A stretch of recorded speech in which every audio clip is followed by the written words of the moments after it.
Audio and transitioning. I'm getting there. Alrighty, hello out there in Twitch land. Hopefully you guys can see us just fine. I apologize for the incredibly long time it took for that to get started. It turns out that Windows can really be kind of a jerk, and so you got to be careful about all that. And of course, now the moment I have clicked on something and I've screwed everything up with my stupid OBS windows because I am having troubles. So, well, we're working that out. In the meantime, however, this is session 2, sort of warts and all, and that means then that to some degree you guys get to see, there we go, a little bit of kind of all the different things that can potentially go wrong when you're struggling to figure out how this sort of thing works. So, last session, everybody made their characters. We have 4 people in our party. We have, I'll go clockwise. We have Moogs in the lower, or the upper lower corner today. Shakespeare in the lower corner, and then Cubit down at the 6 o'clock. And then I, Zed, the GM, up here today in the lonely corner. The 2 black boxes that are currently empty, one is reserved for our plucky NPC who the team has not yet met, really. And then Wily Hobbit, who had a prior engagement today, but who will be with us for the foreseeable future. So next game, you should expect to see him. So last session, we put together our team. And so what I'd like for us to do at the moment is for you guys, we'll start with Moogs and then Shakespeare and then Cubit. If you guys could just sort of explain to people your characters' names and a little bit about them. And you don't have to give them like your whole deep, dark, super history, but, let people know who you are and what you're about. Cool. My name is Moogs, or David. I am playing the tiefling Glory. And probably my favorite thing about her is one of the personality traits that we rolled is I've spent so long in a temple that I have little practical experience dealing with people in the outside world. And she is a shortish tiefling with rust-colored skin, bright eyes, horns that kind of go. And yeah, looking forward to the game. Her tail switches around a lot because she's excited and waiting for things to happen. Mm-hmm. So we have tiefling, you said Paladin, right? Yes.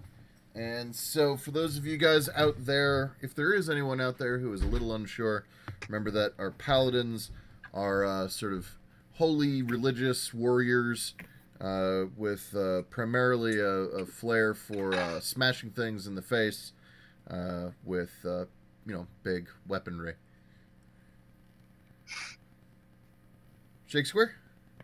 Oh, me next. Okay, I am playing Last New Moon of Winter, who will just probably go by Moon, or not, who is a Tabaxi Warlock, and he's basically a 6-foot-something big white cat, and if anyone pets him, he will hurt them. Yeah, I'm looking at you.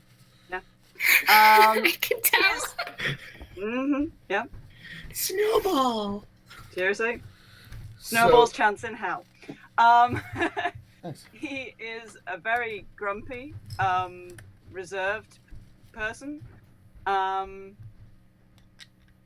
He's big, he's white, he has greenish blue eyes, and a really weird weapon. Because I'm a nerd.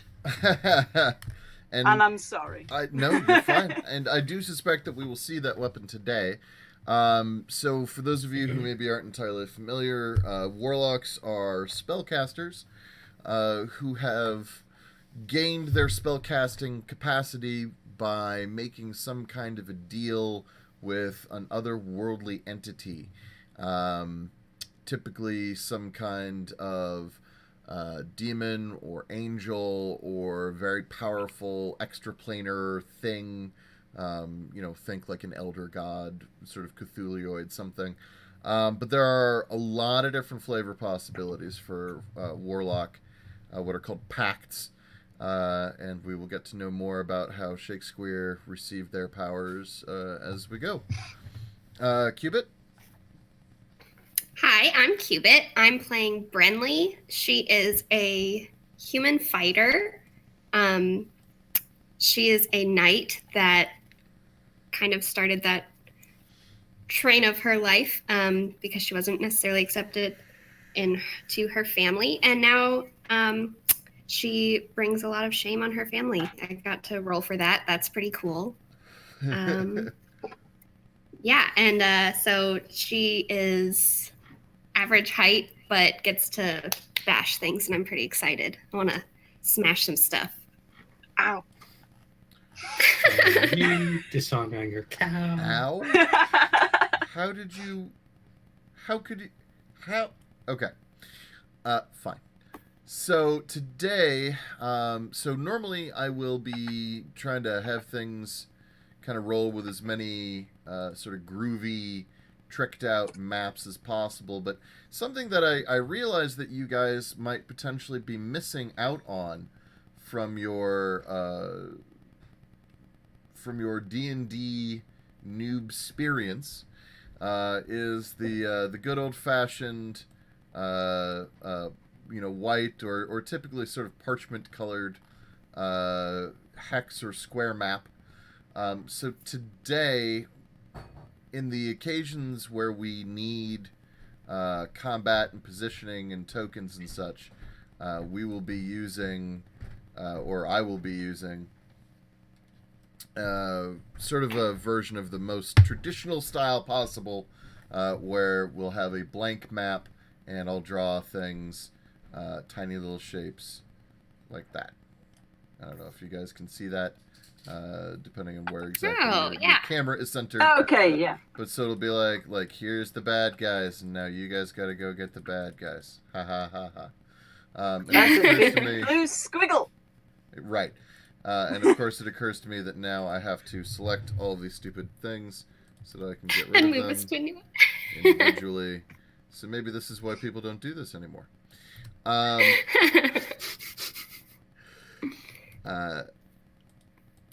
Yeah, fine. That's fine. It's fine. Little maps, they always get weirded out anyway.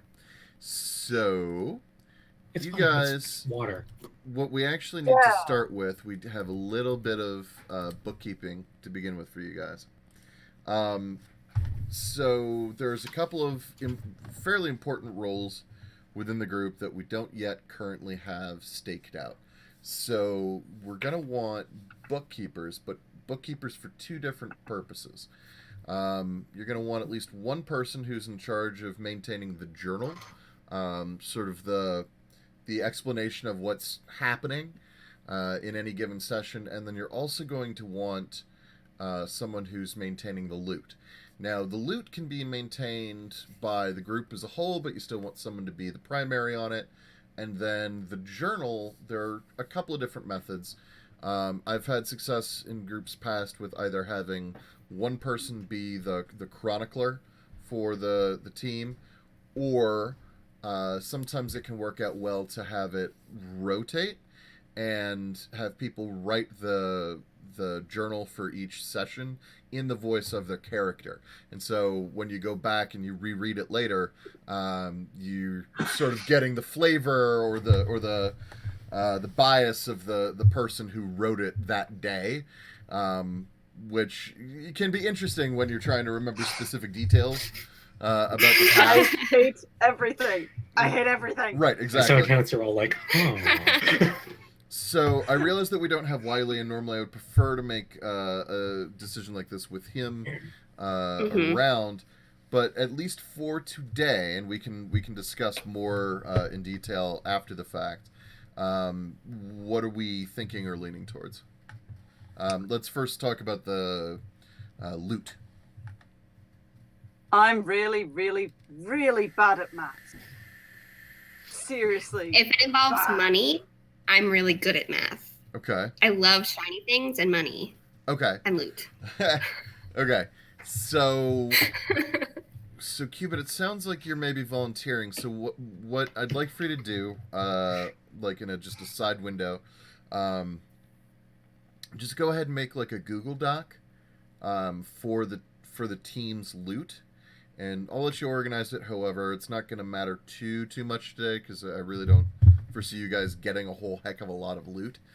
But when you beat things up and kill them or knock them out and take their crap or whatever, like they'll leave stuff behind, and it does not work for like 3 or 4 different people to all write down that loot on their own personal character sheets, because then you end up with like duplicates of stuff, or people don't communicate very well about like, well, wait, did you spend the gold or did I spend I thought I spent 50 gold on that thing, but then how do you have 450 gold? Where are you getting that money from? Like it gets really easily screwed up. So one central repository, one bank, is a good Excellent. idea.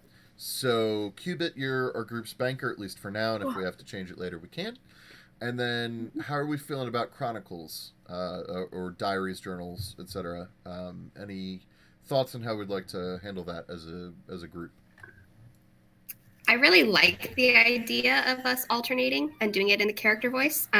So if everyone would be comfortable doing that, I think that would be really interesting, and I would enjoy that. I'd go with the rotation as well, because it takes a lot of the pressure off one person, and that way, if anyone knows they've got something like big coming up that week and maybe won't have time, they can say, "Oh, I've got something. Can someone else? Can we move the rotation on one, and I'll fill in after." It just makes it a bit more flexible for everyone. Also, variety is fun. Yes. Oh, yeah. Spice of life, etc., etc. Yeah. Okay, so Moogs, that works for you as well, then? Mm-hmm. Cool. Who would like it today? Oh. All right. I vote not Cubit, because Cubit's already handling banking. So yes, that's what I was going Shakespeare to say. or Moogs, one of you two should probably start it. Yeah, I can record that later. Cool. Right, is that how that works? Yeah. Yeah, I think you can go back like after the session. So, so you can. And I'll go next in the rotation, because I'm not doing it today. That's fine. That totally works. So what I would recommend is, so Moogs, you're going to want to start a Google Doc. And just as we're going, you don't have to write a really detailed novel or anything, but names of people are usually good to write down, like names of people and what their positions are, or what your mission goals are, even just in summary. So if it's yes, we're going to go to this place and do this thing, that can be useful to write down, because sometimes you're away from the person who could tell you later on, and there have been plenty of groups I've been with where we forgot our mission parameters, and so we succeeded at what we thought we were supposed to do, but we failed at the mission overall because we didn't really pay that close attention, and we didn't write anything down, and not every GM is as kind and nice and friendly as I am. And neither will I always be as kind and nice and friendly as I am to begin with. There may be times where I'm like, you didn't do your homework. Nah. Sucks to be you. Yeah, exactly. Sucks to suck. Do better next time. Yeah. Well. Maybe you should have thought about that before you were a loser, huh? You were going so teacherly then, and then you said loser. It's like, oh, maybe not. Well, you've not been in my classroom. So I heard that. Yeah, that was Portia in the background. That was the voice of God. That was the voice Thanks, of God. God. So we're gonna go ahead. We're gonna get started. So I'm still haven't decided if I want to do this the long drawn out or the more shotgun method. I think it's going to be the more shotgun method. So each of you in your own tiny villages or large cities or wherever you happen to reside received word in no, not only in no uncertain terms, but strictly speaking in terms that are clearly not to be denied, that your presence is requested by the local lords of the prefects that you guys all hail from, and from there that you are to proceed directly to the Imperial capital. Do not pass go. Do not collect $200. There will be someone waiting to escort you as soon as you get to the next nearest town. So I'm just going to go around and sort of ask generally like how you would take that, what you would be likely most inclined to do. But the letter is clearly very official, very expensively produced. The parchment is of high quality. The ink is, very like thickly applied, but in a very formal style. And it smells vaguely of cinnamon. Mm. Okay. So, we'll go the opposite direction this time around. So we'll start with Cubit. So you receive this note at your home, I believe. Yes. Actually, let me ask you, where would you likely be when you receive this note? Where do you think you would probably be found? Yeah, probably at home. She is not the socialite kind of nobility. She definitely is a homebody, does her own training, lives her own life. So yeah, probably at home. She'd get this official, kind of slightly intimidating to her letter. And yeah, she'd probably obey it like right away, to the point of like not necessarily handling everything at home properly before leaving. Doesn't think everything all the way through. It's just kind of like, oh yes, I need to do this right now. I'm leaving by. Okay. Dishes in the sink. Yeah, exactly. Nice to see you. Okay, bye. Yeah. Oh, bye. Okay. Puts everything down Just like like just the on Mary the ground, Celeste and is like, all right, gotta go. Bye. All right. Okay. On my way. So, we'll move around to. Actually, you know what? I'm actually going to go to Moogs next. I'm going to skip Shakespeare for a moment because I have this vague suspicion that Shakespeare's response will be a little bit more complicated. Little bit, tiny little. So, Moogs, how do you handle this? So at the temple, Glory, the temple receives the letter, like, send such and such, send like your most worthy or something, I guess? No, it actually directly mentions you by name. Specifically? Yes. Yes. And I apologize. Could you please, hang on. So it says, you are Glory, right? Yes. So it says, Glory of the, which god? Kalimvor. Right. Aha, nice. Okay, so Glory of the Temple of Kalimvor in Prefecture. Your services are required and requested and drafted by the Empire. Be here at X place at X time. She gets the letter. She freaks out, starts packing immediately. Tells all the temple heads that she's been chosen. She's super excited, super happy. And then suddenly really scared, like, am I sure? Can I do this? Can I do this? I don't know. We'll find out. She packs, she goes. Okay. Complete with musical montage. And then Shakespeare, yours would be addressed to Metzi? Metzi. Okay. It would be addressed to Metzi. So, you receive a Who lives letter. a vaguely nomadic existence, so I imagine it would take a little more time to get to him. But he'd likely be in one of the smaller towns in one of the prefectures, probably in a library or some center of learning, just trying to pick stuff up.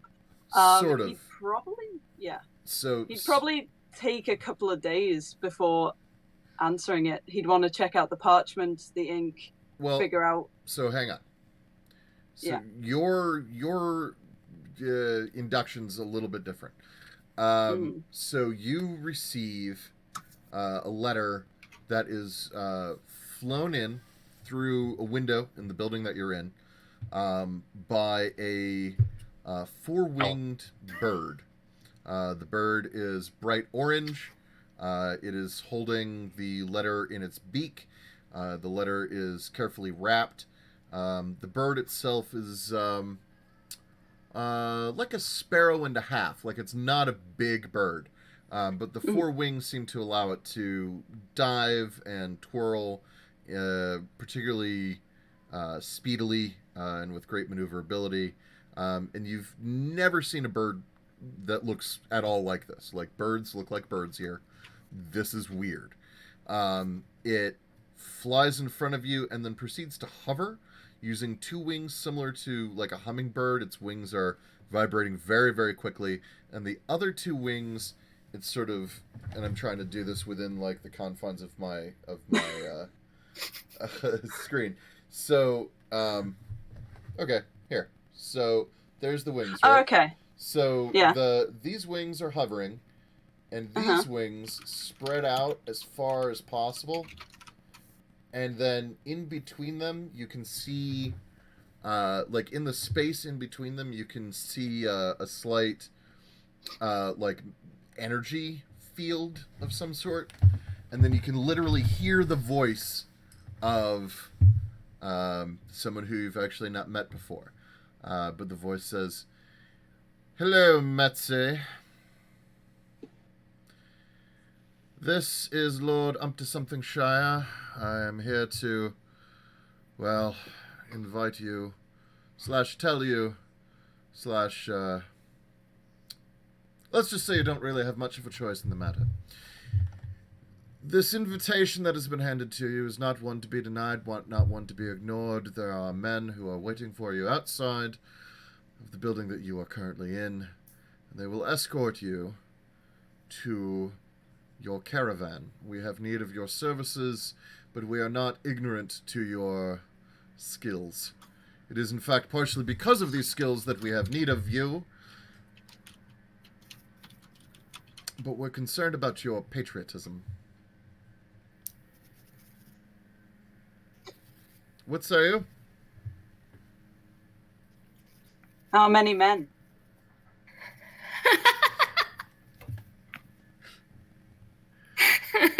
Hang on. Enough. Will I get paid? Oh yes. Quite well, in fact.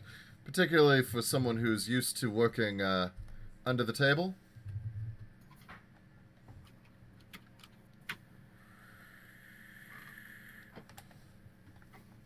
Can I try and eat the bird? That's quite rare. Well, fine. And the bird... And I try and catch the bird. The bird is remarkably difficult to catch. Fair enough. Give me... So, here's what I'd like for you to do. I'd like for you to roll athletics, I guess we'll call it. First roll? Okay. So, yeah. So, our first roll. So, what you're going to do, and... Is to Just to keep the eat message. the bird. So... He's grumpy! So if you pulled up your character sheet, and those of you, if you guys haven't yet pulled up your character sheets, now's the time. It occurs to me that I'm sort of showing this off to the world. It's a strength check. I have nothing. Is it really? If That athletics seems... Hang on. STR next to it. I'll let you do sleight of hand. Okay. Instead, if Right. the dex is better for you. So you're gonna That's click. got a 3 next to it. Okay, so you're gonna click literally on the word that says sleight of hand, And Okay. it should give you the option to roll it either with or without. Oh no, it just assumed that you have advantage, which is a little That's awkward. good. Wow. So you I rolled. don't like this. So That's good.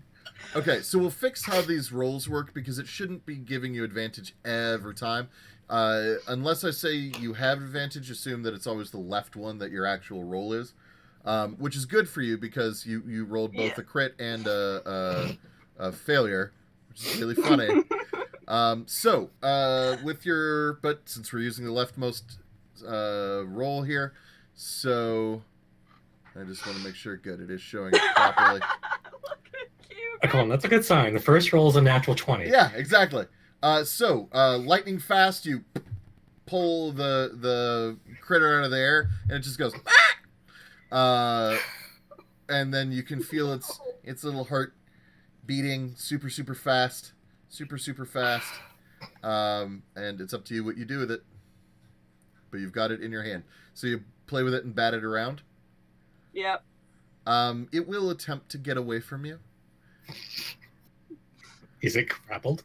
It's the size of a sparrow, and I'm like 6'6". Yeah, but that's what happens. You play with your food, and sometimes it potentially escapes. So hang on one moment. It's just gonna roll. Slash roll 1d20 plus 2. Wow. Okay. Apparently, I also got a natural 20. So I don't know if that's good or a good sign or a bad sign for you guys. So it manages to sort of flutter away briefly, but you've definitely done some damage to it, and it lands on a shelf and looks to be trying to kind of get its bearings before perhaps heading out. Do you leave it or attack it? What do you do? I'm gonna leave it. I'm just gonna take the piece of paper and store it and walk out wherever these men are and pretty much just be like, bird might be dead. So you walk out to a group of 6 men, very large, all human, with one even larger half-orc, all of them wielding pole axes, full plate mail. Plate mail's not a thing. Full plate armor, with the visored helmets, except for the orc, who looks at you and says, "Are you Metzi?" Are you stupid? You were sent to get me. How many giant white cats are there in this town? More than you'd think. So... Yes, I'm Metzi. Good. Please get into the coach. And he steps out of the way to gesture towards an actually extremely finely appointed carriage. Gold trim, huge wheels. You can see, like, on the inside, all, overstuffed velvet seats, and there even seems to be sort of a medieval-ish equivalent of a liquor cabinet. You've been granted a prison limo, because as you step inside, I assume you step inside. Yeah, I gesture over my shoulder and just be like, the bird might be dead. Seriously. Not my bird. As you guys, as you step in, 2 soldiers stand on, there's like a runway along the side on each side by the door, like where you would step up to get into it. And there are handles for them. So 2 soldiers on each side guarding the sides, and then 2 soldiers in the back, and 1 soldier in the back, and then 1 soldier and the orc up front, running the carriage. So you're in a very heavily armored vehicle, and what looks to anyone else from the outside like a VIP, like an extremely wealthy, say, merchant, for example, who is a bit paranoid and traveling across the countryside. It is not set up in such a way that screams to anybody else, prisoner. I curl up in one of those, like, cat cinnamon whirls on the seat. Okay. Just fully curled up, all like 6 foot something. Just like. No one stops you. No one really interacts with you. You're sort of left to your own devices. The journey, and this part sort of applies to all of you. The journey towards the Imperial Centre takes for each of you somewhere between 3 and 7 days. With Shakespeare, yours is no. Actually, I'm fairly certain that it would be Moogs is the longest, then Shakespeare, and then Cubit actually would probably have the shortest trip. Yeah, because they didn't call an Uber for me. Yeah, exactly. So you're like hoofing it. Although you actually only have to walk to the nearest largish town, and then there is a coach waiting for each of you as well. And you are not given nearly the same treatment. People like playing cats. favorites already. Yeah. Sitting at the window like... No, I pretty much sleep through the whole thing. Just like, nah. The country paladin goes to the city. So you guys get to the capital city, and I don't think any of the three of you have ever actually been here before. Frankly, No. While it is the center of commerce, it is the center of business, it's the heart of the empire. The empire is so large that by far the majority of its citizens actually never even go to the capital. It's it's not especially convenient, and if you don't have a job that takes you there, there's really not any specific reason to go there. Each region within the empire has its own sort of prefecture capital seat, and that's where most commerce happens for most people. The actual imperial capital is kind of remote comparatively. It is humongous. You can see buildings cropping up over the horizon of any number of different styles of architecture. You see gigantic spires of sort of a Tsarist Russian style compared to Gothic castles, and I mean multiple castles that you can see fully pointed within the bounds of this gigantic urban sprawl. At the center of all of this is sort of looming over it is what looks to be of an almost like ancient Greek sort of a Parthenon kind of design with gigantic marble columns, is what you know from the backs of all of your coins to be the Imperial Palace. Aha, I've seen that. It's a remarkably good likeness, actually, now that you can see it in person.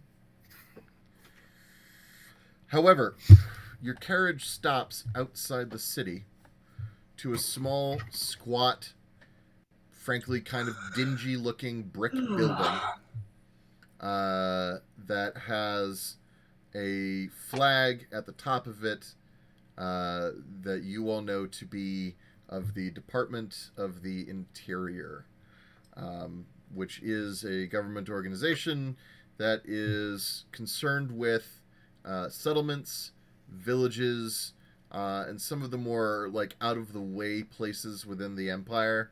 For example, if you've got enemy soldiers from another prefecture attacking you, or if you have bears taking your sheep in the night, all of these same calls. Bears. Yes, all of these same calls go through the Department of the Department of the Interior. However, they're not especially well liked because they also have to collect taxes. So it is an agency that is looked upon with a certain amount of, oh my god, It is an agency that is looked upon with a certain amount of It's going to be that kind of show. wariness. People do not trust them necessarily. So you pull up at nearly the same time. This seems to have been remarkably well executed. Impressive. Strange for civil service. Right? Well, and so what's interesting is while they don't necessarily have the greatest reputation as far as trustworthiness is concerned, no one would argue that the department isn't efficient. They've gotten very good at doing many of the things that they do. They have to with an empire this size. It's more that people begrudge them their efficiency because it knows no friends. So, like solicitors. Among other things, yeah. Like, they handle everything with the same amount of efficiency. So while, yeah, they'll clear out the bears or the goblins attacking your village at night, quickly and competently, they will also make absolutely certain that you give them every single penny of what you owe them come tax day. Yeah. I'm so sorry. I had an interview today and I totally So, the voice of God is in the Collectors. background. They also typically are in charge of handling things like organizing local fire brigades for places that don't have them, or making sure that people have food during the winter. They do a lot of good things, but they also, run the prison system. Mhm.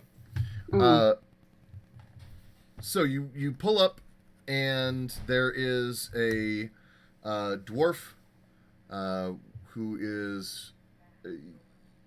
he looks visibly uncomfortable. He is wearing a blue robe with the Department of the Interior sigil on the front and back of it. And he is wearing sort of a large straw hat.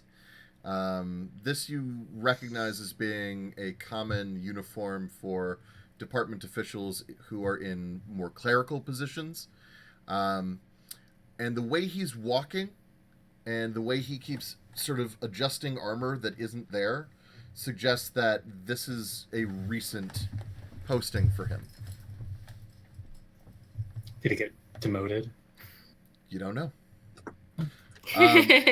So, you are let out of your chariots at the same time, at the same place, in front of this guy. Who speaks first? Oh, hello. I am Glory. Nice to meet you. Hello, Glory. It's nice to meet you too, I suppose. You're one of the 4... There was supposed to be 4 of you. Where's the 4th one? Where's the 4th one? He looks at the different carriages, and basically in unison all of the guards go, oh, yeah.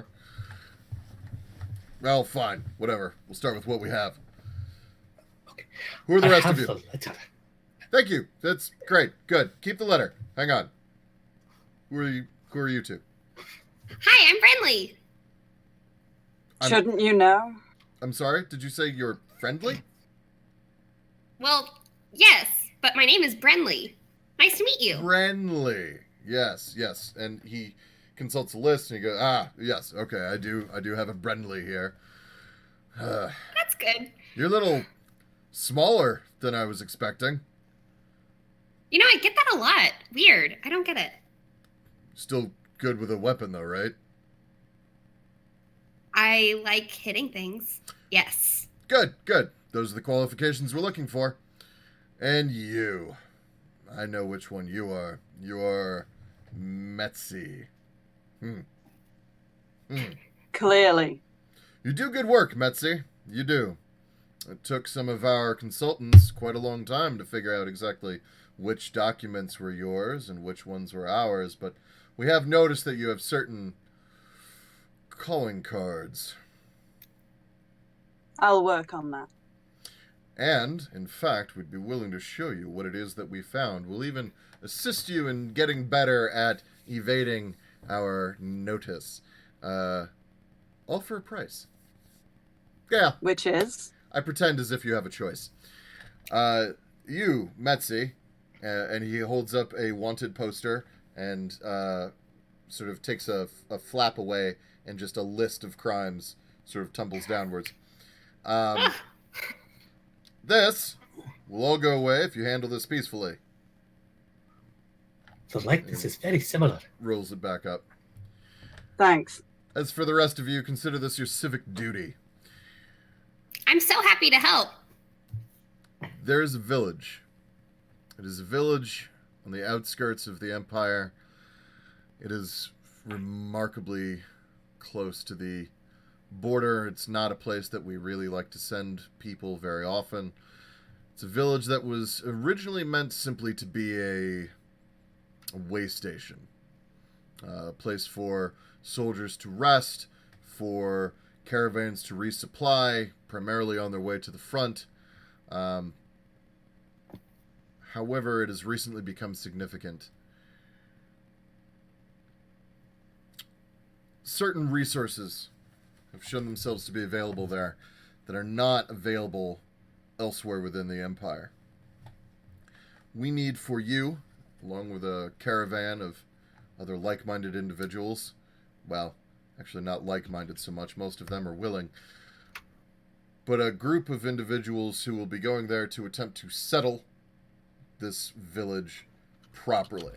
As it stands right now, the village only has a numeric designation. It is Village 2489, which, by the way, that's a note someone should write down. So it is Village 2489. We don't really see any particular need to rename it, but of course, if you so choose, you may. That is to say, of course, as long as the people who live there agree with whatever choice you decide. For example, don't be like the last group that attempted to name the town Booby McTitface. That town does not exist anymore, nor do those people. Shocking. I'd like to live there. Perhaps you would. And perhaps I might as well. But the Empire takes these things very seriously. A name is an important thing, particularly when the enemy comes crashing through and needs to know exactly who it is who just repelled them. That's the other side of this. There are entities within the area, beyond just our concerns about the opposing forces. There seem to be some local indigenous wildlife who are attempting to stake their claim as well. So your job will be to aid the villagers, the would-be settlers, in putting their village together, as well as repelling any and all attackers and invaders, and generally getting this thing off to a good start. Do you think that you can handle this? This entire time, ever since we got out of the coaches and I said hi, Gloria has been staring up and just admiring the tabaxi because she had never seen one before. And then she turns back to the dwarf. Oh, what are we doing? I'm sorry, say again? I wasn't paying attention. Where are we going? He's very fluffy. One of you two fill this one in, please. I will. No problem. And I just, take 3 steps away from Glory, just like... Hey, quick question, though. That, list of crimes, were any of them, violent? Do we need to worry about this one? You would have to ask... Well, you'd have to ask him that, wouldn't you? Well, I thought you had, a list. Oh, yeah, I do, but I don't feel like sharing it with you. Oh, So, that's fair. Neither do I. Oh, okay. She's, eyeing your tail because she really wants to pet it. So, as for when you'll be leaving, the answer is now. So, as you can see, amassing in the parade field behind you is the beginnings of the caravan. Your job, head on down there and make some friends. There is a wagon in the train ready for you, equipped with a rider. We don't really feel much of a need to send you with much else. Any additional details you can receive from the caravan leader. His name is Elswick. He's a tall guy. My Everyone's tall the tall or guy to me. their tall? Taller. Find him easily. Glory's like 5'6", 5'8", so I think I had Brenly listed as 5'2", so she is rather small. okay. So yeah. we're tall and small. Metzi is how tall? 6'7", I think. 6'7". Yeah, I think that's what it was. Mhm. He's like absurdly tall comparatively. Mhm. He's a long cat, okay? Wait, is Messi like literally like long cat? Sort of. Oriental long hair, so bigger ears, but yeah, pretty much long cat. Long cat. And we will be putting, just for the viewers at home, we will be putting proper tokens together with proper art and stuff like that. Shakes, I believe that you, in fact, commissioned some artwork, which looks pretty spiffy. I did. Now, that is 'Cause not... I'm a nerd. That is not a requirement for everyone in the group. We do have other options available. But if you do feel like either applying your own artistic talents or applying the artistic talents of others to getting character work done, I certainly won't frown on the idea. Although you may want to wait a session or two to make sure that your character lives. That's the hope. It's fine. We do Fine. hope. I'll put it on my wall if I die. Sure. You As a just memorial. look right, exactly. Look back at the character that could have been. But my suspicion is that you guys will handle this just fine and come out smelling like roses. Now, I do want to ask. So we've been going now for about an hour. Does anyone need to take a quick break? I'm good. I'm good for now. Okay. Now would be the moment.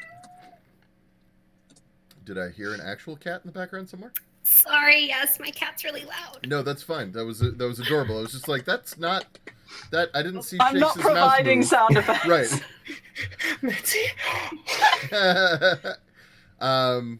Okay. Oh my gosh. No, that's He totally doesn't fine. understand personal space. It- Okay. No cats too.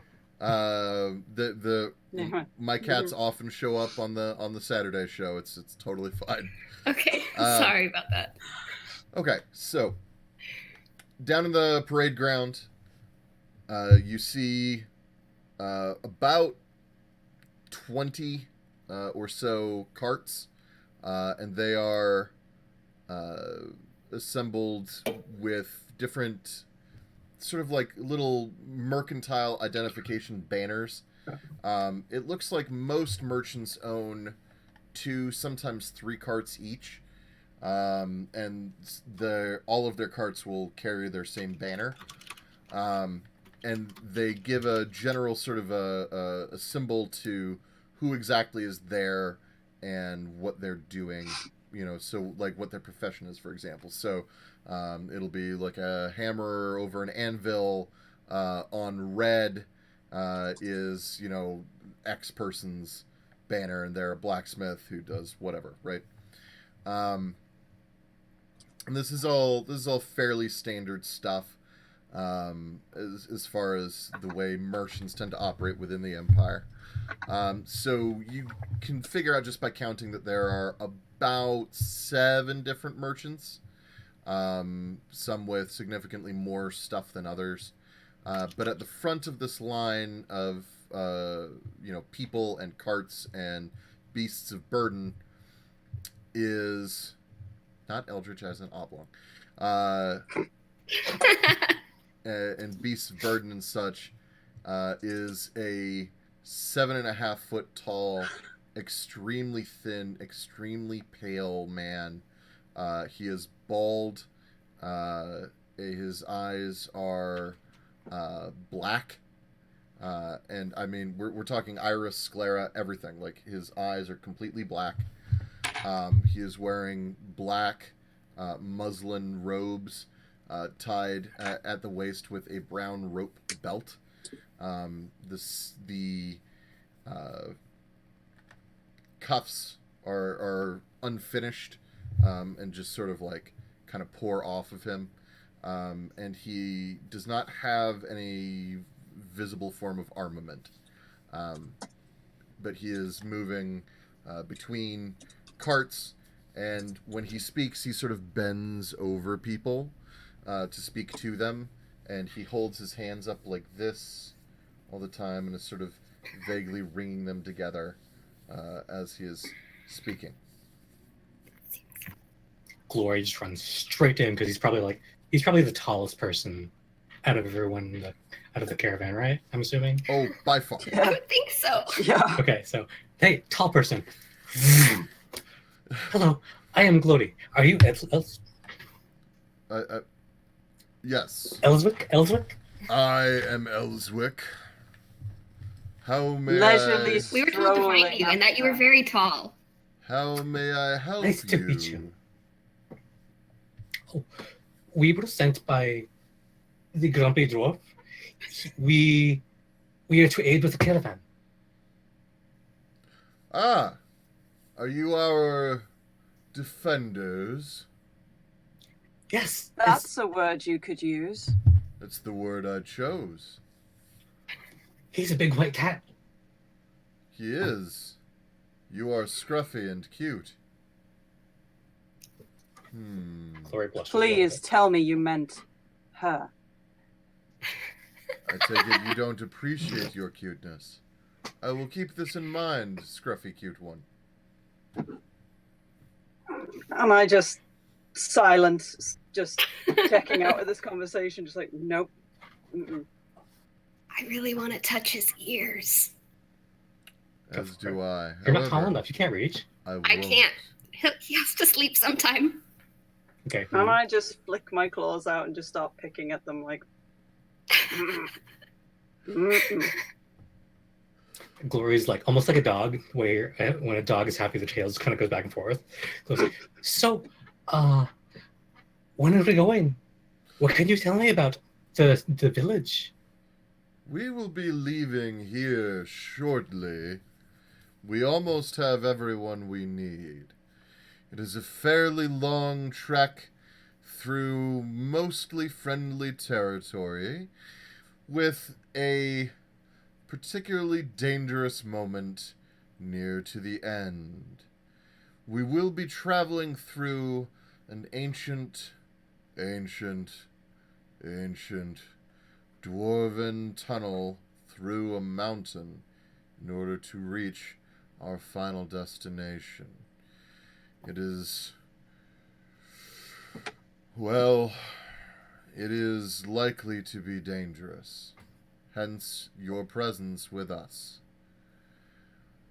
I Will assume... you be able to fit? You are very tall. You're gonna hit your head.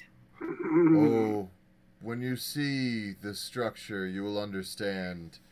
The dwarves of old are capable of far more than what their somewhat grumpy counterparts can do these days.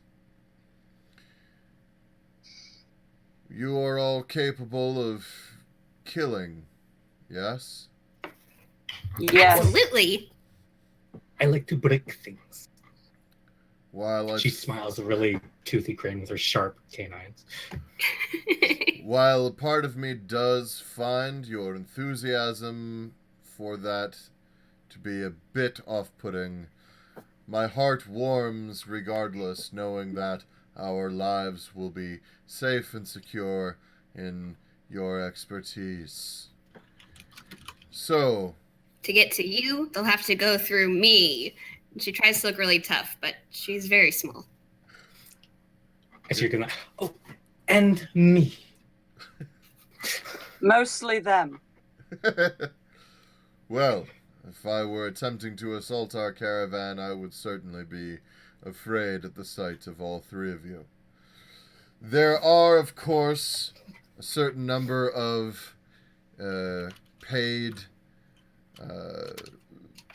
crossbowmen and other soldiers working with each of the merchants. We are not entirely defenseless on our own, but all coordinated efforts will be going through you with regard to the defense, the scouting, and the general safety of this mission. I will handle primary logistics, communication, and I am supposed to be appointed mayor upon arriving at the village. However, that last part is something I am not entirely sold on. Congratulations. Did you So- listen to the words I just said? Can we Yes. call you Mayor Elswick? For now, yes. Although if you call me caravan leader, that is fine too. Your Okay, Mayor. Your caravan is at the back. I hope you will find it to be comfortable and suitable to your needs. There is room for 2 more. We were expecting 5. We've apparently been delivered 3. My hope is that the other 2 will catch up in transit. Do you have need of anything before we part this place? We were told that we need to not only get you to the town, but also protect the town from local wildlife. Can you elaborate on what kind of local wildlife? Goblins, land sharks, strange creatures with tentacles and pustules. I only know little bits of what we've had transmitted to us, but what we've heard has not been pleasant sounding. I'm so excited. Pustule. Yes, Pustule.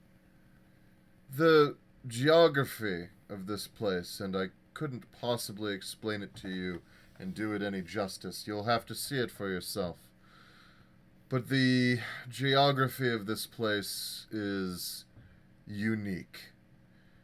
This village lies at the conflux between multiple, we'll call them lines of energy. I hate to use the term ley line as it carries a specific meaning within the hearth wisdom of old wives throughout the Empire. But there is, in fact, something to the concept. At this confluence, what we have found is that it has created a segmented topography. Different sections of the valley that this village is in the center of seem to elicit different qualities entirely unlike those that should be given its physical location within the Empire. For example, there is a portion of it that seems to be permanently covered in snow. There's another portion that seems to be permanently a desert. We don't know why. We know it is magical in nature. We know that the lines of energy have something to do with it. But beyond that, we are uncertain.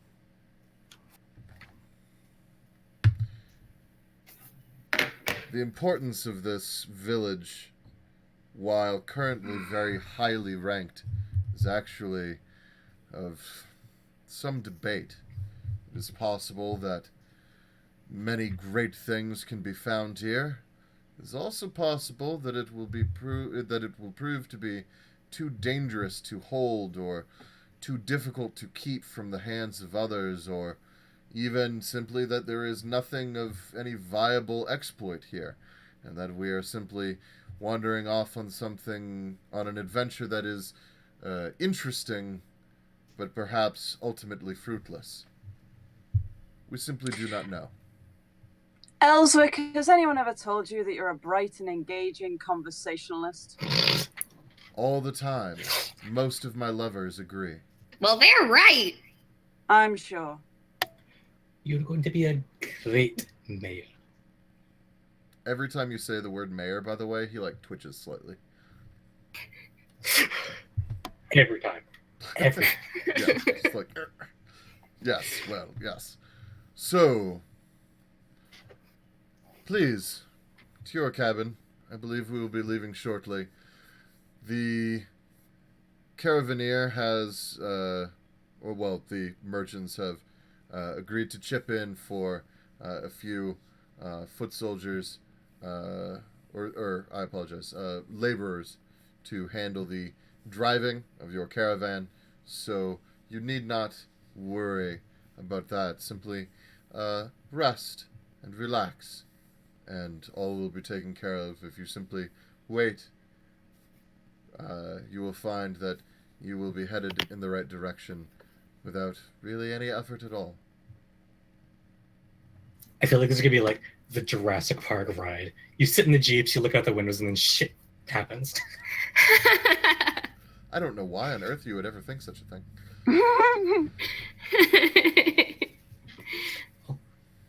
That is good to know. Thank you, Caravan Leader Mayor Elswick. It is You got so it, boss, maybe mayor. steering out of our hands. Would you like to drive? You may if you wish. But we are paying Oh. for someone to do the job. Why drive when I can sleep? My thoughts exactly. Gloria's already run off back to the caravan, or they're going to be riding. Yes. To our cabins, then. We have...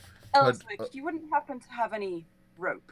Long, sturdy rope that could be used to restrain someone. I have some of that. What do you need it for? Me too. I'll I'm not tell there. you later. Please don't hang yourself. I would never. Good. Like pure sincerity radiating, like deadpan. I would never. Good. It would not do for our defenders to undefend themselves. Well, What would you do? and he just sort of stares at you a little overlong. And I just Okay, stare bye. back. This is now a staring competition. Have a good evening. He breaks the stare. He just it just waits until it's just a little uncomfortable, and then he's on his The way. second he does, I turn around and walk after them. All right. Victorious. You win. Good job. So what do you guys Cats, do? they stare. You are currently standing outside next to the caravan. The caravan is, as I said before, about 20 or so carts. It's a little difficult to tell because they're kind of like moving about and shifting in position as they're all getting lined up and ready to go. All the hubbub. Are the caravan leaders dressed differently? Can I tell? Most of them are probably wearing like slightly better Or, sorry, clothing. mercantile leaders. Yeah. Most of them are probably wearing slightly better clothing, but not necessarily. It depends on their profession and their skill at their specific trade. You actually get the sense that while a few of the people on this trip are otherwise fairly successful merchants, that a few of them are not. And it occurs to you that this might very well be the kind of adventure, the kind of business venture that would maybe be seen as a way to sort of get your name on the map.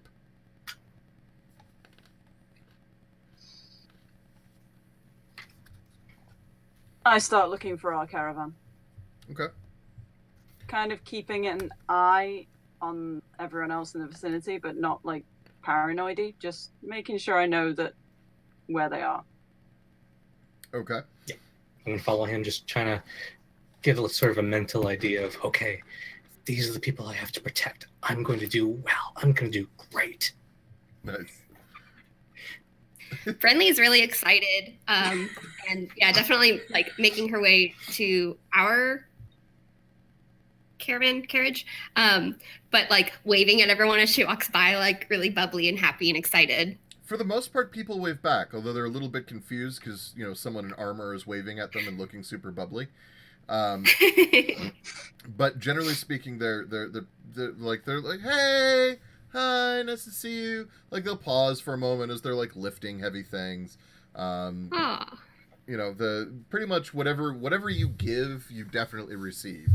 Metzi, you get quite a lot of in return to your sort of standoffish, aloof, almost cat-like nature.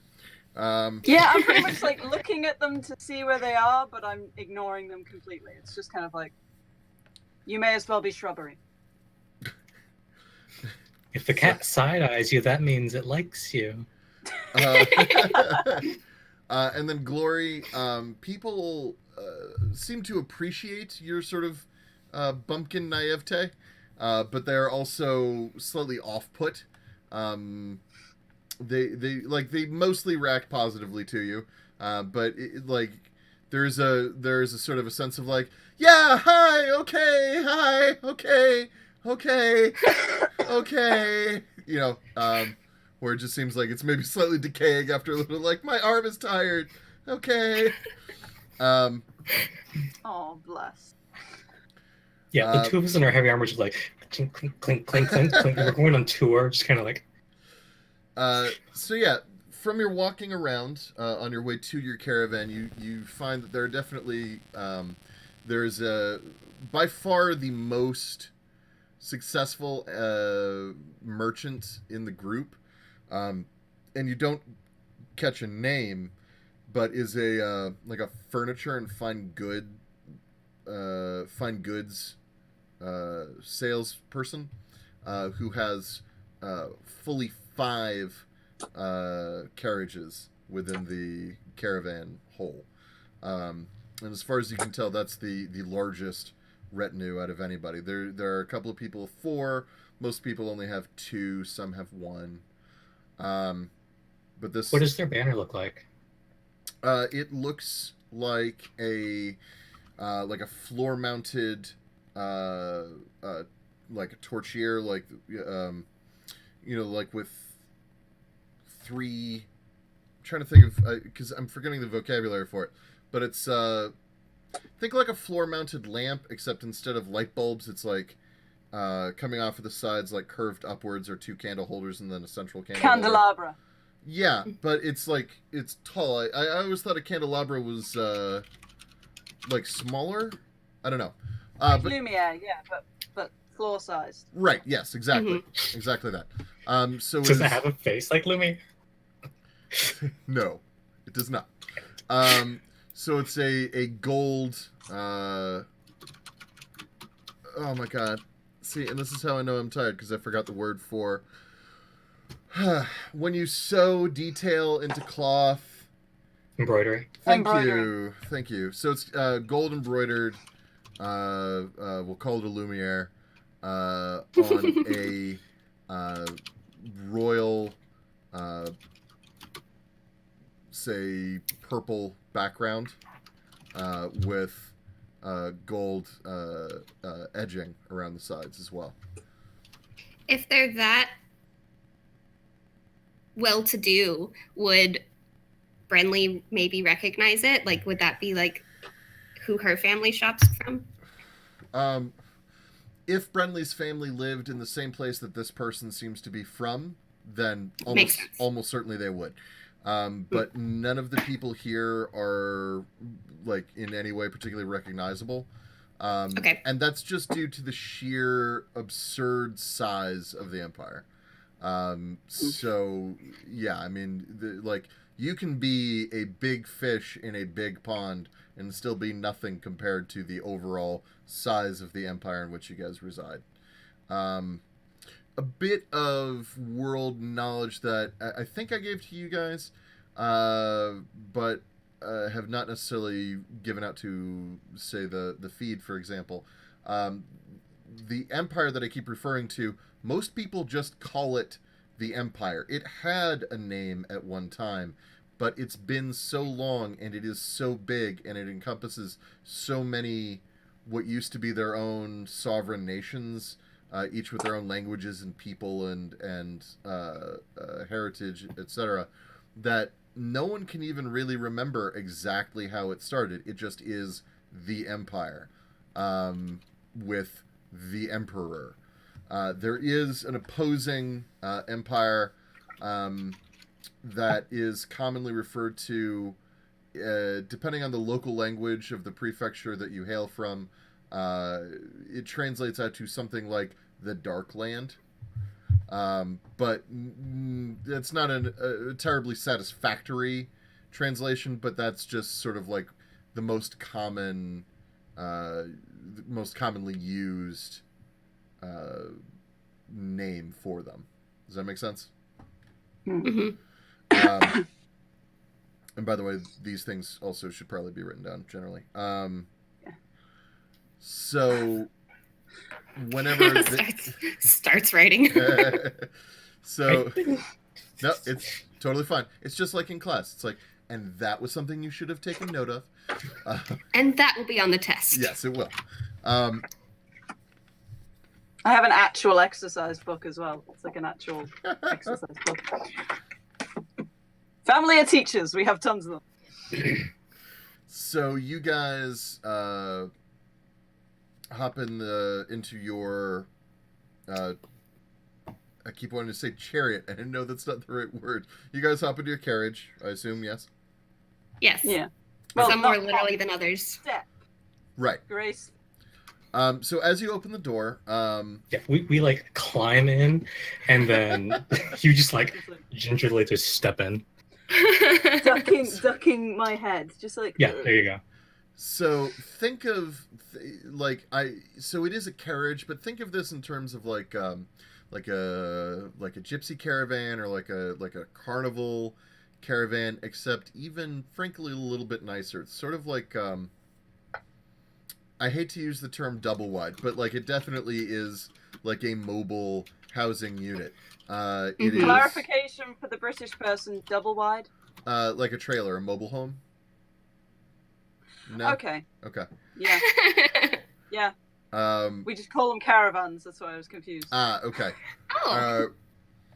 So yeah, so I mean, it's basically like a smallish house on wheels. You guys don't have like individual rooms for each of you. Actually, no, that's not entirely true. No, this could accommodate that. So you each have sort of like it's almost like a phone booth-ish sized thing, but then there's the way it's sort of set up at the bottom, there is a place for you to actually like lay out. Metzi, you have some trouble with it. You're just a little too tall for it. At 6'7", you're about about 7 inches too long, or so. You get the feeling that this was designed for humans, or possibly slightly smaller than humans, and it just doesn't quite fit you. You can curl up in there. You definitely have room to curl up in there, but you cannot stretch out very well. There is also a common space that takes up the majority of the area within the carriage, and in it there is there are benches along the sides with bolted down tables, and then there are cabinets, each with some fairly sturdy latches, you assume to help prevent against the jostling of the road as you go. But inside you'll find actually quite a lot of preserved meats and spiced cheeses and things like that.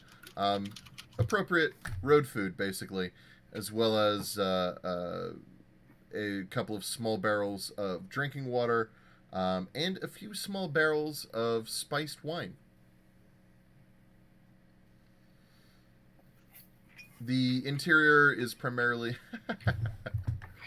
the interior is primarily wood, with not a lot of cushioning. This is not super comfy, but not terrifically uncomfortable either. I'm afraid that is slightly beyond my video editing techniques, you two. But also was adorable. It almost did. It was very close. So, as you guys are sort of getting settled in, does anyone have anything else to take care of before we set off? I just take down like handfuls of the dry meat and just sing it. It's I'm gonna do. okay. The dry meat is actually really pretty good. For being dried, like jerky or salted meat. It's high quality of its class. So like, is it your favorite thing ever? Probably not. No, but I'm still eating it. Yeah, and it certainly is far better than it could be. You've certainly had worse. So I'm trying to picture like the sleeping space. Is it like an alcove, like a bunk, and with like a little curtain, or Yeah, like that? Yes. It's like a booth, sort of like set into the wall. Okay, yeah. And there's like a curtain, but the curtain it's very thick. It doesn't dampen all sound, but it does an okay job. If you go in there and sort of lie on the little bed, and draw the curtain, you could definitely feel like, you ever been in a blanket fort? Yeah. Mm-hmm. It's basically like that. Exactly where I was going. Yeah. It's like Yeah, that's where my mind went. Yeah, it's like a pretty decent blanket fort. Uh-huh. Gloria runs to are there windows in these at all, or is There are 2 windows, one on either side. They're fairly small. They open outward on a hinge. So there's a little latch. You push it out. But the windows do open. Which bed has the best view of the windows and the door? Nope, too bad. Already run for it. This bed is mine. I'm gonna throw my backpack in that bed. Like, this is mine. And then, is there another door outside of this room, the common area, that goes to like where the driver is? Or No, you actually can't access where the driver is from inside the thing. You would have to get out and either climb up on the roof and walk across the roof to where the driver is seated, or when the caravan is stopped, you could hop up from the side. Brenly absolutely wants to climb outside and get on the roof and be out there. and bug the driver. So has Glory picked the bed with the best vantage points of the entrances and exits? Or closest to the window, rather. Yes, but there's another one directly across it that is equally as good. Good line of sight. Okay, Yep. I'm gonna go and just put stuff on it. I'm not sitting on it. I'm just literally just taking things off and just dropping them on the bed. That does mean, for what it's worth for you, that Brenly is effectively behind you when you're sleeping. I'm not sleeping there, so it's fine. I'm just choosing the bed. Right. Operation Tail. Or Operation Fuzzy. Fuzzy ears. There's a large wrapped, like something about the size of a cricket bat that is large and wrapped up in blue fabric that I take off my back very carefully and just place it on the bed, and I do not move more than about 3 feet from it. It looks very heavy.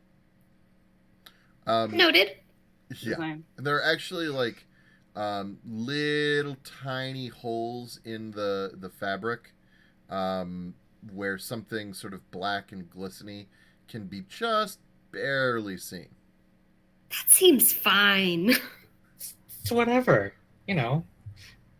But yeah, Gloria puts her down her backpack, her shield, her hammer, because she's being stupid right now, and she's going to run back out and try to get up to where the driver is. Okay.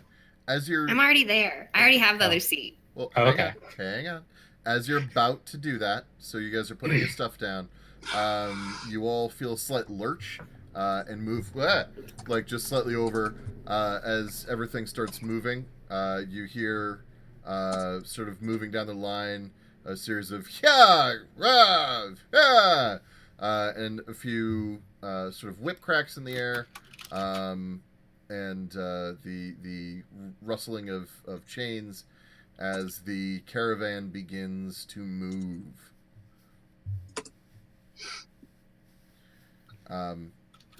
You may still, of course, attempt to climb up onto the roof. That is up to you. I don't know how you feel about hopping around in or on top of moving vehicles. Yes, Yeah, I think it's absolutely. funny. Okay. Is that an athletics check? So yeah, we're gonna call it a really easy one though. So go ahead, roll me athletics. Okay. That would be a 7. So, so as you open the door, like. Okay. Okay. So as you Oh, open Friend the just door, fucking falls out. Cubit, Renly, like almost falls out behind you, but you're at least able to grab Renly, and you both sort of pull your way back in. But you realize that the caravan's actually moving, man, just so much faster than you were really prepared for. And what's really funny, both of you actually have decent athletics scores. Anyway, We I have do a +5. yeah. I'm fucking proficient. Me too. But yeah, like it's moving a lot faster than you were really expecting. So you're I'm just watching this happen, just sat there, like with the dried meat, just like you. your popcorn gift. Like, okay. well, it's dried meat gif. Yeah. So yeah, you guys are welcome to try again in a little bit, but at least for a moment, you gotta kind of Get our caravan feet. Yeah. Have they closed the door? Have Yeah. you? Closed the door. Okay. Okay. Yeah. So Climb back in, and yeah, we're back inside now. okay. So I'm going to take this moment to pause. And are you guys okay with running, say maybe, I don't know, 5-10 minutes over? Yeah. So you said we got started Yeah. like almost an hour late, for which, again, I sincerely apologize. Windows. Yes, exactly. Thanks, Bill Gates. Thanks, Bill Gates. Yeah, you gave us Thanks for everything and getting you rid of ruined polio. all of it at the same time. Thank you for giving so much to charity, but still, Thank you for thanks a getting lot, rid Bill of Gates. polio. So I'm gonna go ahead. I'm gonna pause it all for just a little bit, and then what we're gonna do. Like I just need to run to the restroom for just a moment. Is really all. And I'm sure that everyone who is watching on the stream desperately needed to know that and feels super happy that they're aware. Well, so you don't die on the awkward. What kind of a run. check do you need for that? Mostly, Do you have a pee check? I mean, dexterity, right? To make sure that you don't like leave a mess Not everywhere. personally. Constitution. That's only in certain on chilly day. On chilly day. Sleight of hand if you don't turn the light on. So, we shall return in just a moment.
I just spent a And- second looking for my phone, and it was there. And we're back. Hello. So thank you very much. So, if you are just joining us recently, our new group of adventurers has finally linked up with the caravan that they are going to be following and protecting all along their way towards their eventual destination. Village number, what was it, Moogs? 2489. Ooh, check You out. said Moogs. I'm What sorry. they said. I did. I'm that but- kid in class. I was gonna say, It was a but test. this not being my classroom, I'm okay with people calling out. That's fine. I will not deduct any XP. Mr. Zed. 10 points from Hufflepuff. Yes. I'm not a Hufflepuff. I assume you're a Slytherin. Yep. Obviously. 3 points from Hufflepuff. Fuck you, snake. Okay. Actually, it's because I'm in Slytherin, and I just wanted to take points from Hufflepuff. Technically, I was a hat stall, so Hufflepuff also has a bit of my loyalty. Just saying. We're Hufflepuff, and we. Fine thing. Anyway, You're all close to the kitchens, what you I are. don't find that surprising at all. I know, right? Close to the kitchens. Whole house full of people who will help you with your homework. I know it's the right pick. Come on. Like in a hybrid test, I'm Slitherpuff, so Same. Me too. oh, really? we're Yep. the best. I was what? Slytherin? Whoa, you're like bipolar. A little bit. I could be a hero, or I could shove you down and run away. Wow. All right, so So. you are on your way. Frankly, things go swimmingly for about 2 weeks. Everything is fine, and the caravan goes at a pretty good pace. You'd say you're probably hitting, a couple 100 miles a day, just putting in distance between you and the Imperial seat. But this definitely, like, there is, a long ways to go in order to get to where you're headed. And, you pass some mid-sized cities. The caravan never stops at anything larger, though, than sort of these smaller out villages. They just don't. If you want, you can ask about it, but so far you haven't noticed them do so. They don't stop very often, but interestingly, the horses never really seem to get tired. So, in fact, on one occasion, you can recall that the caravan rode for 37 hours straight. Without stopping. The drivers took shifts, and you guys have figured out how to get up onto the roof by this point, so if you want to watch the whole thing go by, you can. But the drivers took shifts, but the horses never paused. Just going to the driver. Are we there yet? How much longer? What is that? Do you see it? Do you see it? Do you see it? Do you see it? It's like just a leg.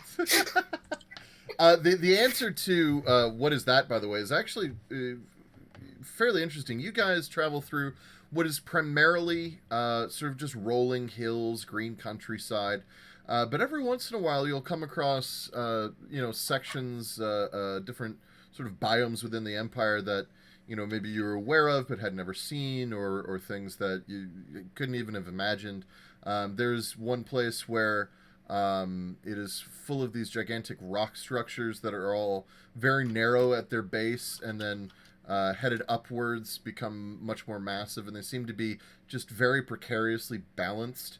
There's another section where you come across these mushrooms and other fungi that are just impossibly large, taller, you would wager, than any of you.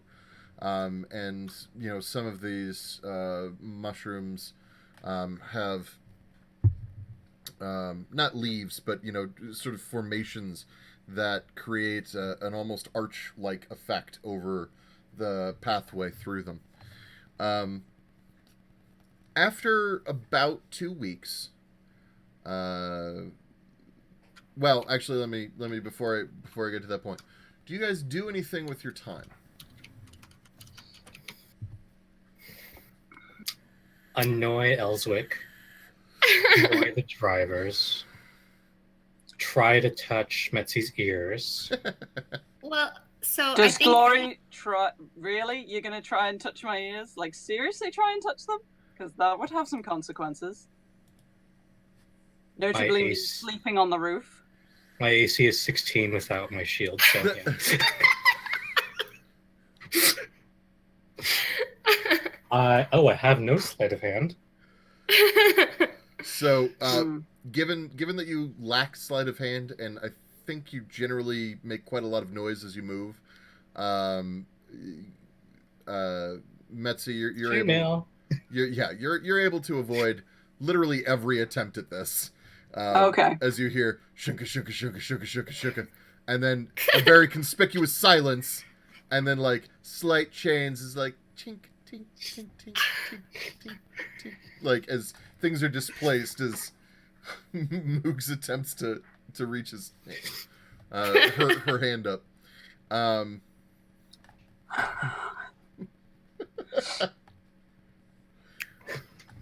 probably like the first handful of times, like about 3 or 4, just avoid it. Like I don't want to be touched. The 5th time, I would just turn around, look Glory dead in the eyes, and be like, "Do you want to be another name on the list?" Oh, how long is the list? You saw him unroll the list. He did not give us a good look at it. He took it away. He wouldn't let us read it. Oh, but do you want your name to be on it? She Stop really thinks about that for a second. trying to touch me. Metzi, roll intimidate. Let's just see how this goes. And then beautiful. Moogs, you're going to roll. Yeah, do I really believe that the giant kid he's going to try to attack? Well, let's first see what the intimidate roll looks like. Okay, all right. 15. Okay, and then I want to say it's a charisma save.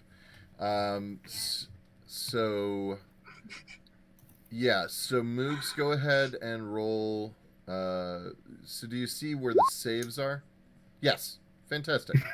Okay, so you are sufficiently intimidated. Like, it's not that you necessarily believe, and you can rationalize this how you like, it's not that you necessarily believe that Metzi actually will kill you, so much as it's clear that this is, like, a definite button for Metzi, and, like, it is definitely upsetting him, and, yeah, take that information as you will. For now. Clink, clink, clink, clink, clink, clink. Okay. Cubit, how are you spending your time, do you think?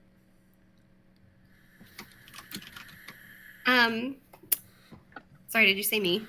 Yeah, sorry, I meant to say Brenly. Okay. Brenly. Yeah. So Brenly is used to being pretty physically active, so I think she would kind of search out ways to help people with things, like if it's like unloading and setting things up at night, or like helping with the horses, or what have you. Like she would look for little tasks to complete. Okay. She likes to be productive. Okay, yeah, that totally works. And actually, I'd like for you to just roll a d20 for me. So in the did we talk about this? So you type /roll. Yes, perfect. Awesome. Hooray! /roll 1d20. Good. Okay. So every once in a while, I will ask for sort of random checks, things that just don't like quite fall into anything else.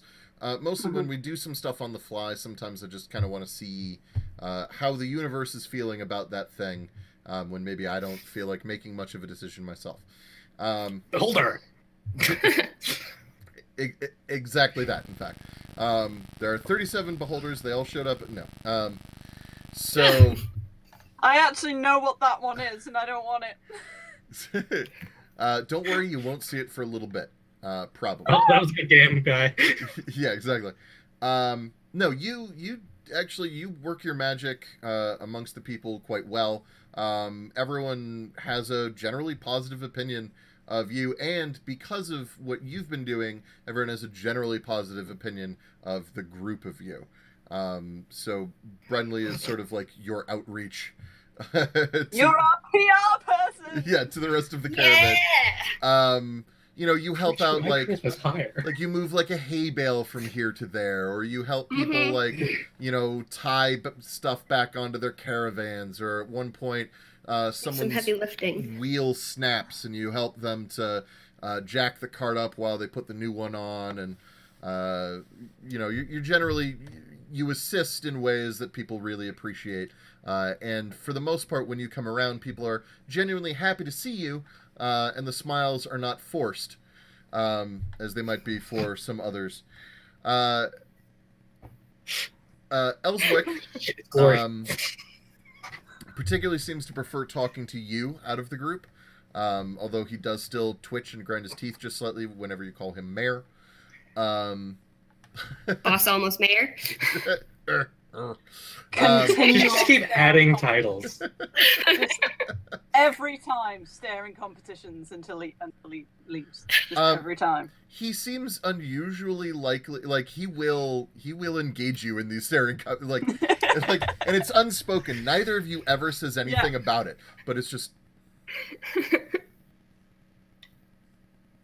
Bren, look, they're doing it again. Yes, well, I shall see you later. And then he just sort of goes away.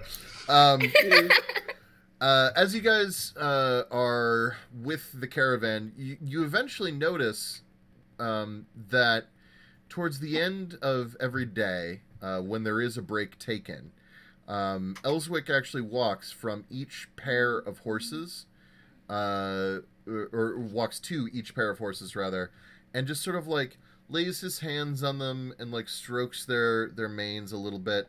And whenever he does this, you can see, give me I'd like for each of you to give me perception.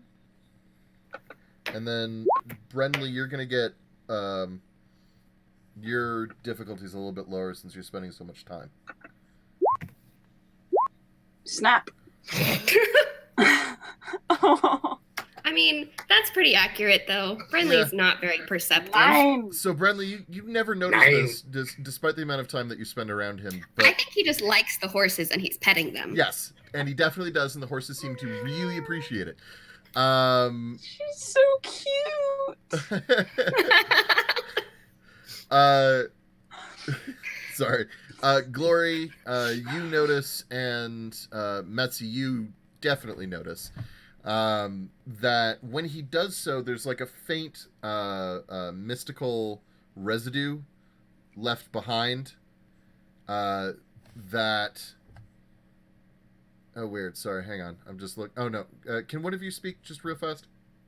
Hello. Okay, cool. Sorry. Hi. One of my bars stopped moving, and I was like, oh, God, why? That's fine. We were listening. So, yes. So there's like a faint mystical residue left behind, and you've not seen this kind of magic before, but whenever he does this, the horses, like, they perk up, they seem fully rested and ready to go. And certainly for a caravan leader, this seems like a pretty cool skill to have. One time when he does that, can I just kind of follow behind and just like look at the horse over and just try to medically see, like, you should be tired. Why are you not tired? I want to walk straight up to Ellswick while he's doing one of this and just say, "What are you doing to them?" Just like really blunt. I am soothing their souls and their bodies. Yes. What are you doing to them? Exactly that. What more is there? How are you doing it? That's a different question.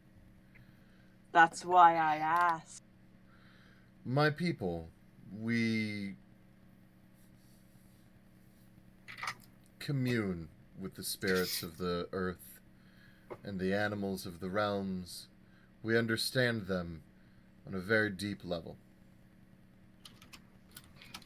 The minute he says realms, spirits, all of that, I just like lean back, not step back, but lean back, Mm-hmm. and put my hand up to my neck, like I'm hiding something, but I'm not. You can't see anything there because it's just white fur. He does not visibly react to this. And I just look at him for a second and then say, "So they don't get tired. That's why you're doing this." Correct. They are happy to serve. They would like to serve more. I give them the opportunity to do so. I don't think anything is happy to serve. That would be your opinion. But I assure you, quite a few things are. As am I, for example.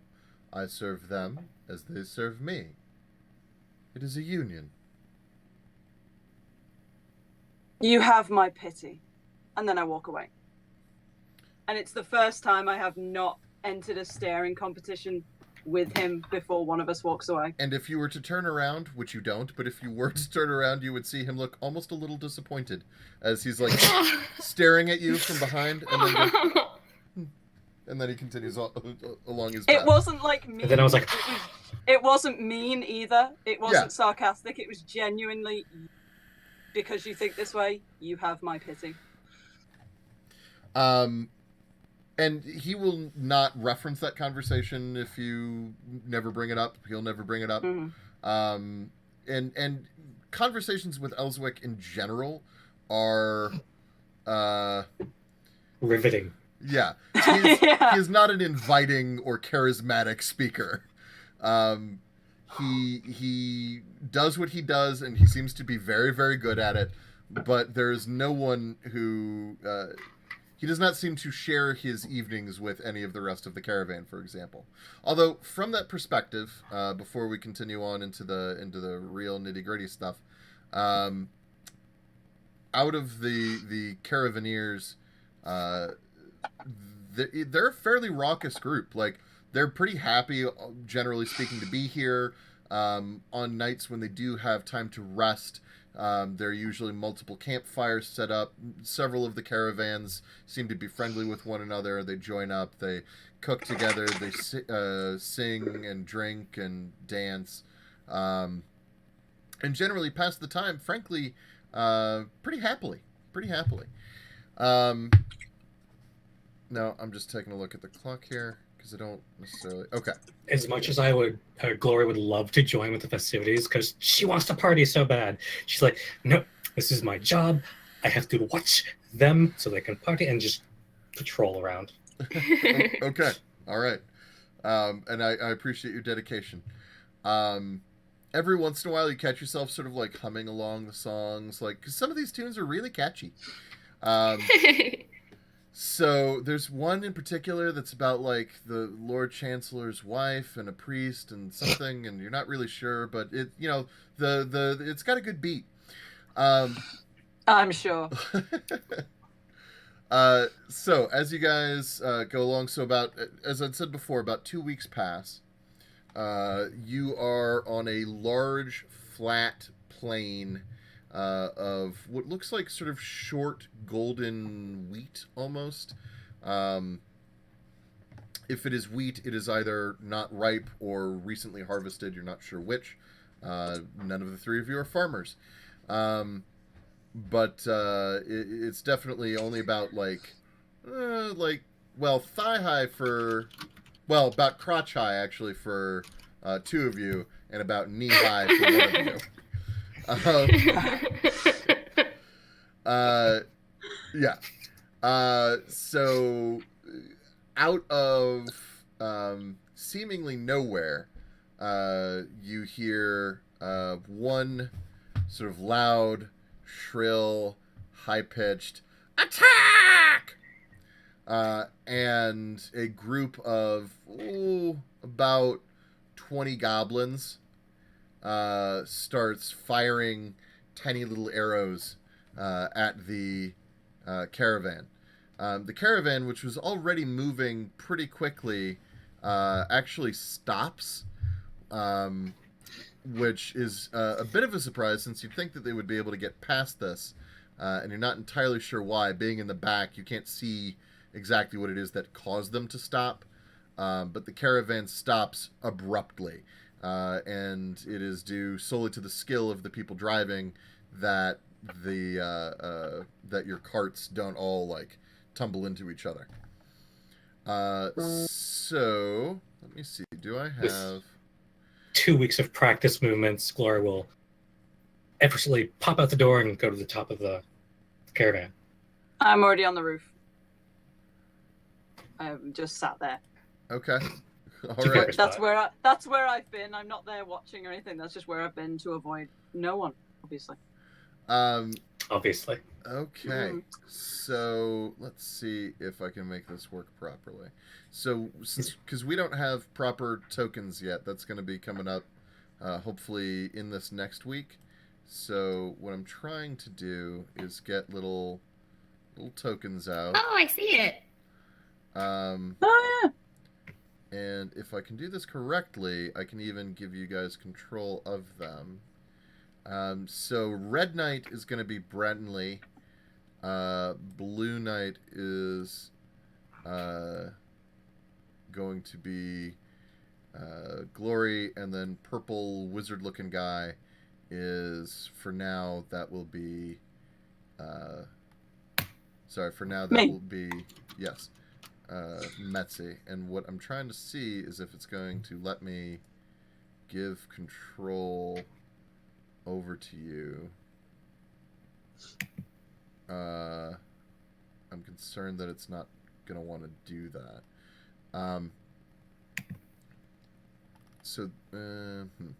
Okay, so that being the case, for today and today only, you'll sort of tell me what you want to do, and then I'll do my best to make that happen.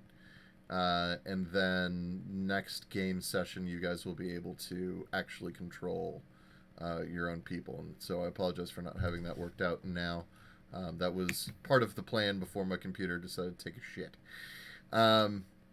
Ain't no thing. Okay, now goblins, here we are. Woo. Check out all them there goblins. Oh no. Well, not kobolds. Okay, here we are. Crossbow goblin. Crossbow. Ah, I see one. Oh god, I see two. Oh my god. Oh no. They're everywhere. So on either side of the caravan, there are a bunch of goblins. And it'd be fairly easy to kind of freak out. But you guys know that, goblins, though not a non-problem, are not, strictly speaking, the most... not strictly speaking, the toughest of all bad guys that could be faced. And as well, as was mentioned before, the Caravaneers are also, like, they don't just sit down and wait. They actually are all drawing weapons. You can see most of them have bows or crossbows and are taking aim at the goblins as well. So you guys... They're adorable. Right? So what I'm doing right Yeah, now is just arranging them... Boop. Is there any way to minimize our icons at the bottom? Yes. You'll use the...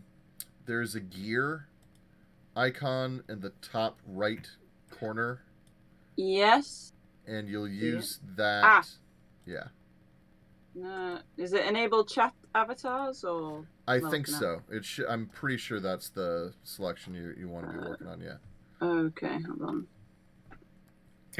Under game settings, chat avatars, and then player video avatar size. And I put it to names only. Yeah, same. Yeah. Okay. That's much better. Thank you. Yes. Okay.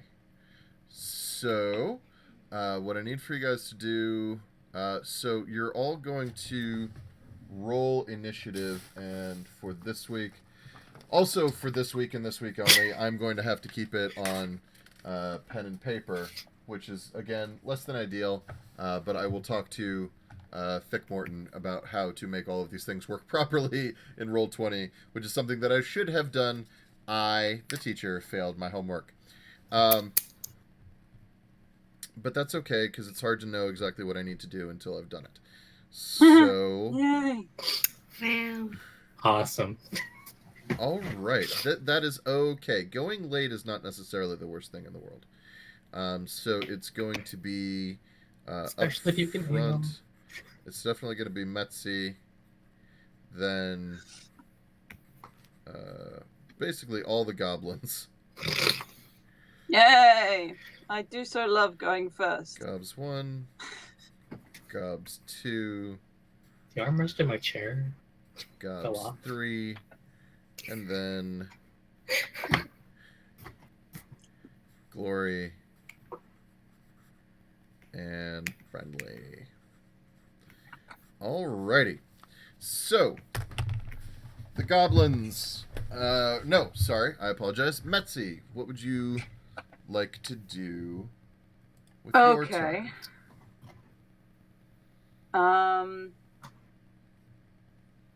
Right.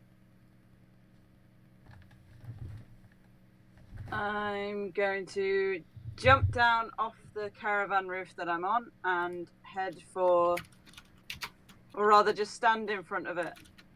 And I'm going to attack the first of these 3 goblins that are in the triangle-y shape, which I'm guessing is coming towards the caravan. Not having a yeah, caravan. I apologize. I'm actually putting a caravan thing on there right now. The caravan is there. Oh, Okay. In which case it's where I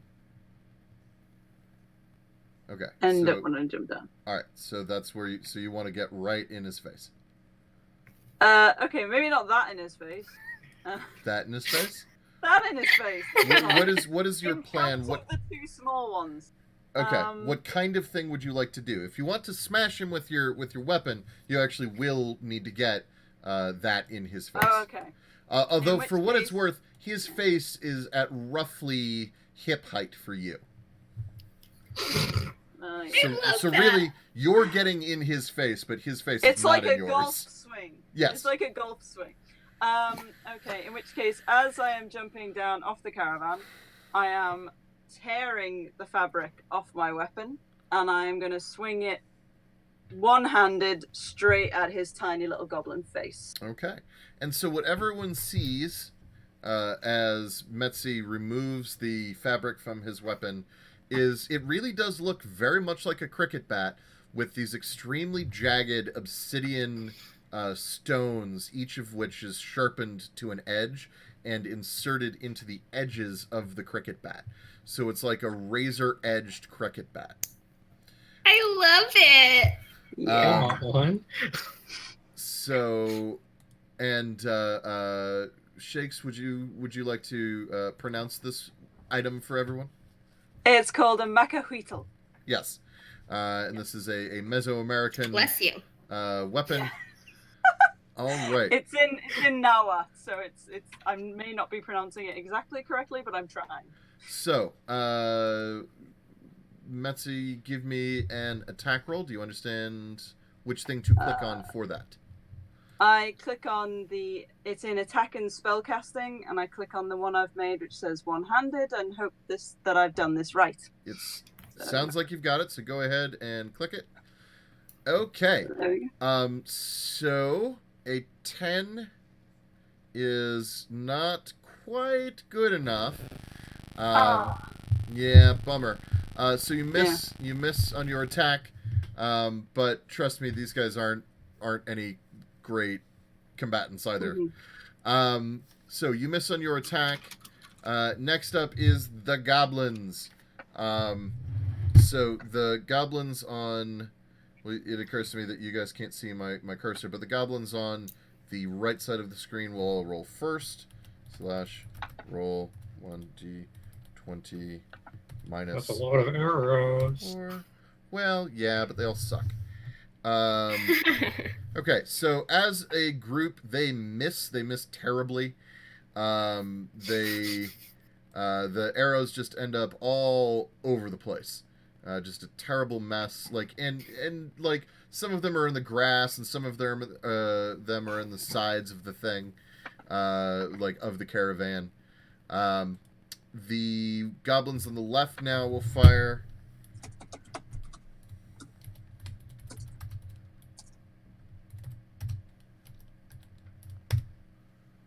And these guys do much the same, just hitting, just all over the damn place.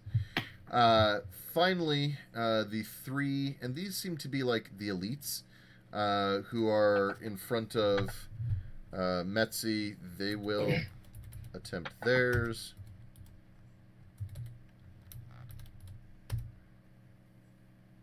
Wow! Okay, well, one of them will hit you.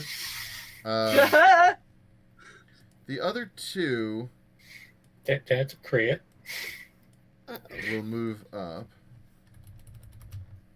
Oh, goody. They've moved. Yeah, I'll roll damage in just a moment. But let's see if anyone else hits you. Okay. What's your armor class? 1 moment, please. 11. Okay, so that's 2 hits. But now we roll damage. So the first one did crit, so... So the first one hits you for 5 hit points. And that's the crit. And then the second one...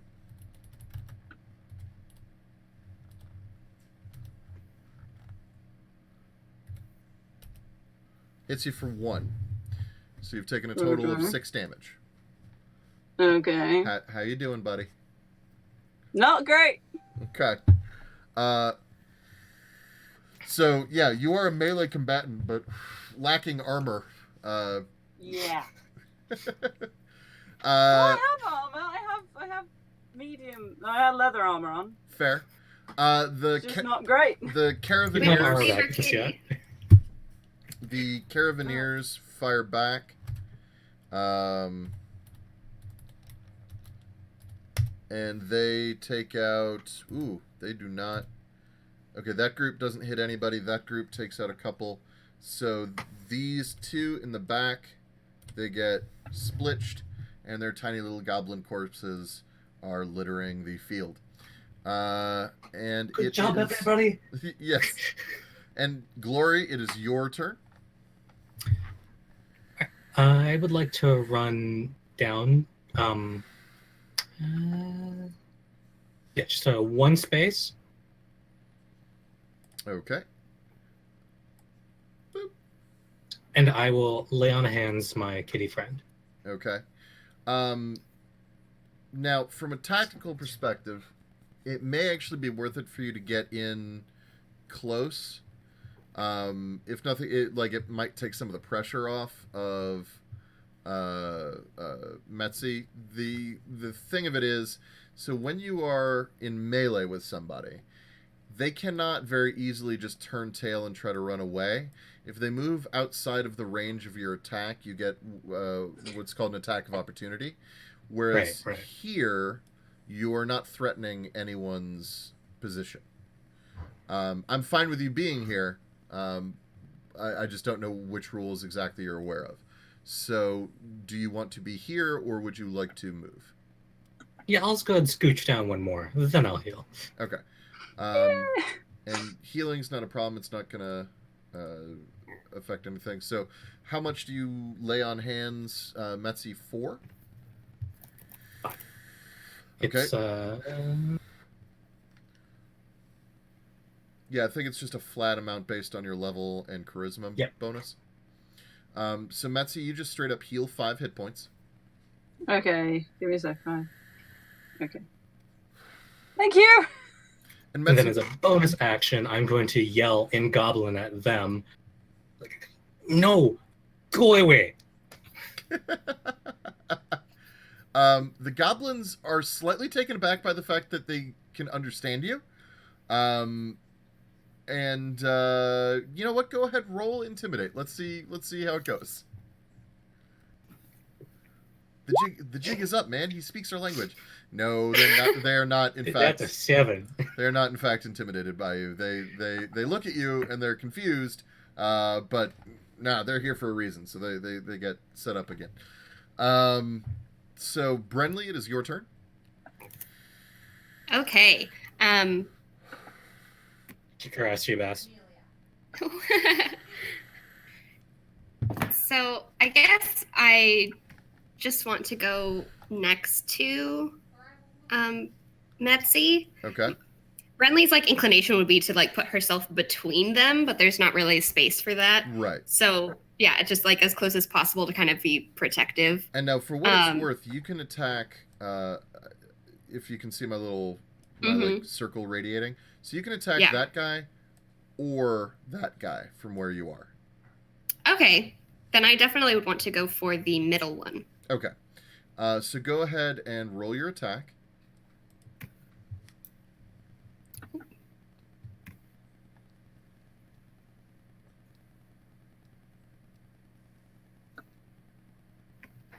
Oh, like look at there. Wow. Roll your... so click where it says Warhammer. Just click that, and it'll add the damage. So, like, in the roll. Yep. Woo! Woo! Woo! Okay. Hey, sisters. Well, this goblin Damn, is girl. reduced to a fine red paste underneath your Warhammer. Brenly just... And Brenly's like just laughing. Yeah, Brenly rolls up all friendly like, haha, I'm here to help you. Smash! Like Metzi blood just splatters looks- her face and she's just giggling. Metzi is just kind of stunned. First the healing, now the paste. It's kind of just, it's a bit much. Betsy is no longer a white cat. Yeah, I was going to say, Probably not, no. any of you guys remember Gallagher, right? With the smashing of watermelons? Very similar. Yeah. Alrighty, so back around to Metzi. Okay. So you had someone in front of you, and now you don't, but there are two other targets within striking distance. Okay, I'm going to... The one in front of Glory, I'm going to cast Eldridge Blast. Okay. That goblin. Okay, so go ahead and roll that attack. Okay. Oh! Okay. Wow, this is just the crit day. Good way to start. So click on the little damage thing. So click where it says Eldritch Blast, just beneath it. All right. That goblin and that goblin's parents die simultaneously. Its parents are not within view of you, but you know that somewhere in the world another goblin died, as well as that one, as it is just erased from all existence. Thankfully, the way Eldritch Blast works being force damage, it like shoves the splooshy blood away from you, so as not to further darken or dampen your fur. I thought Glory was blue. Yeah, that was the wrong guy. Oh, Glory, sorry, not... Wrong. Well, Yeah. so easy to fix. Boop. There. There we go. And I just had my shield like, And he just looks down at Glory and is like, thanks. They're bonding. So, it is now the goblin's turn, so... /roll 1d20. The goblins, by the way, are interesting. So there is one sort of in the backfield that you guys can't see, but you've been hearing, that is yelling, just screaming bloody murder at them, and seems to be spurring them on towards greater skill, greater efficacy, or just, making them more afraid of him than they are perhaps of you. So they are beginning to catch their bearings.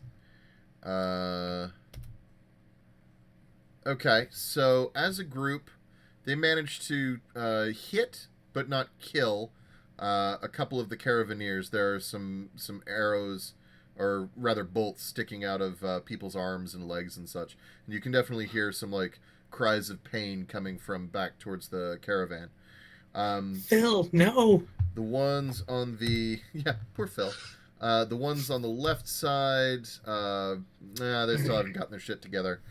And then the remaining one in front of you guys briefly considers shitting his pants, but decides instead to double down on attempting to stab you. And so he will attack, and he's going to... he's going to try to attack the lady who just smashed his friend like a game of whack-a-mole. And I believe a 19 hits you. Yes. What is your armor class? So I actually was working on that right now because I had done it wrong. So mine is actually 18 because I have a weapon and a shield. Okay. But a 19 then would still hit. Okay. So he does no... So he hits me, but it doesn't hurt. Yeah. He Okay. He hits you, and you definitely feel like if that were in the hands of someone not a goblin, that you would be unhappy with the result. But it is a goblin, and he just goes tink, and he looks up at you, and he's like, I bet you felt that. And he seems really proud of himself, for what it's worth. Good for him. Okay. So... I apologize. So it is Glory. It is your turn. I just look over at Bran and be like, just point at them like, you got him? Okay. And I, that crossbow dude, like at the bottom right from me, I believe that is 25 feet from me. I'm going to run over to him and smack him in the face. Okay. I love watching little tokens run across the screen. I know, I love it. Okay, so go ahead and roll your... Oh, your... Does a 20 hit?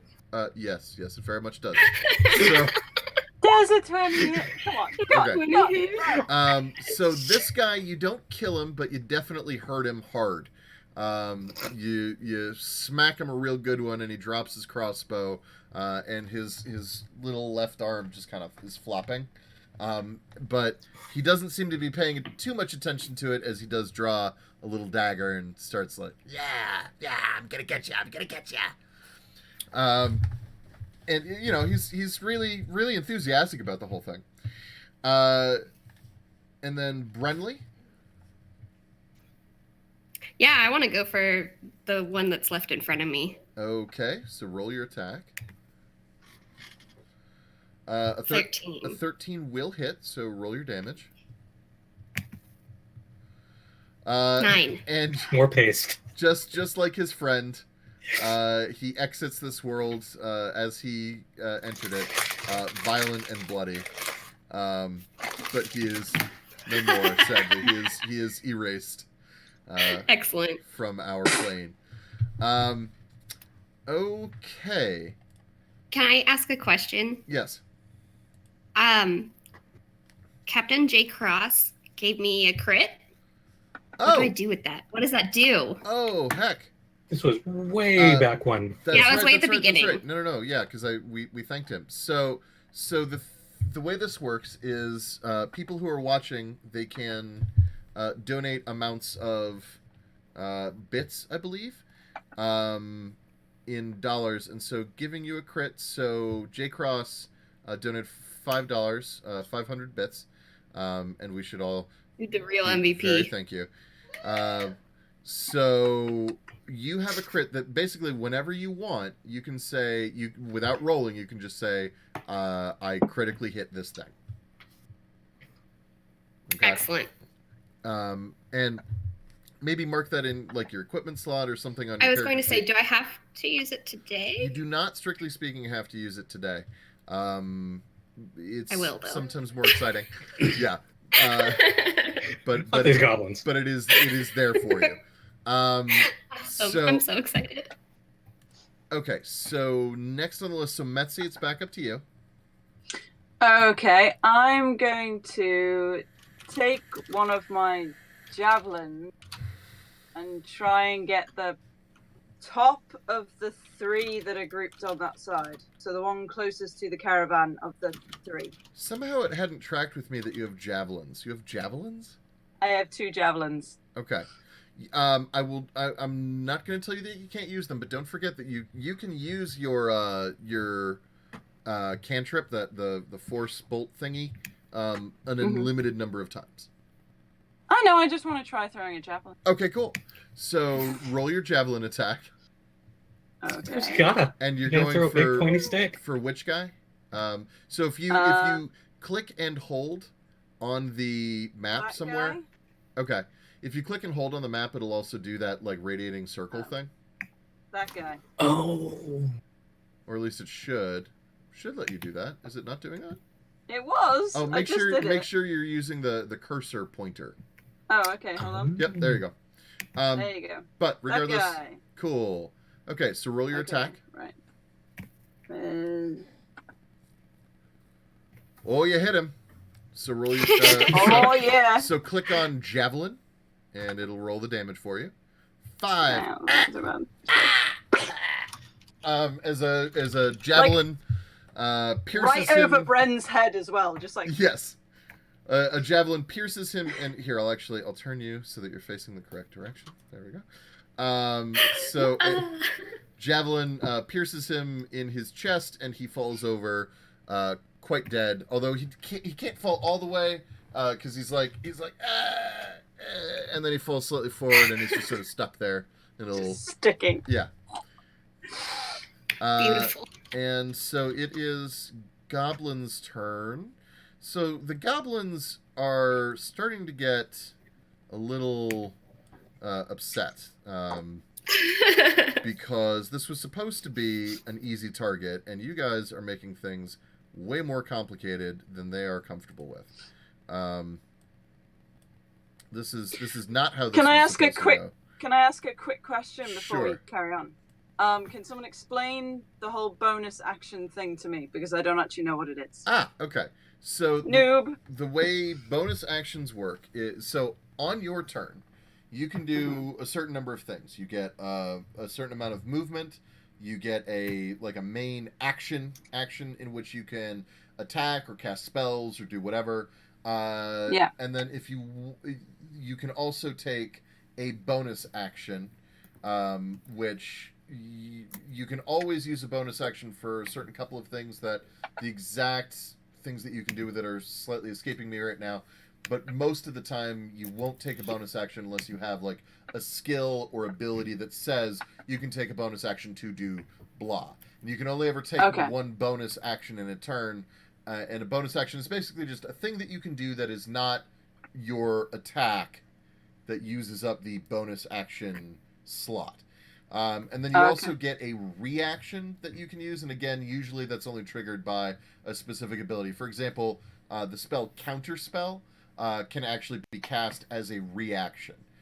So if someone else is like doing a spell, you go reaction, Counterspell, and that's a thing that you can do on like someone else's turn. Okay. So do you have a bonus action that you would like to take advantage of right now, or? I have no idea. I wanted to clear up the phrasing because I didn't know what it. Okay, cool. I don't know if I have bonus actions. I haven't been. I don't know. I will have a look later. That works. Okay, so that goblin is dead. Okay, so the goblins are sort of turning to wheel on you guys now. They're leaving the caravan alone, which, strictly speaking, is good. That is, in fact, your job, is to keep them away from the caravan. So good shit that. But they are definitely solely focused on you guys now. Yay. And so /roll 1d20 minus 1d20, not 1s20. I have no idea what an s20 would be. Okay, so Okay, so some number of arrows are going to hit you guys, and so therefore we're going to play a little bit of an eeny, meeny, miny, mo.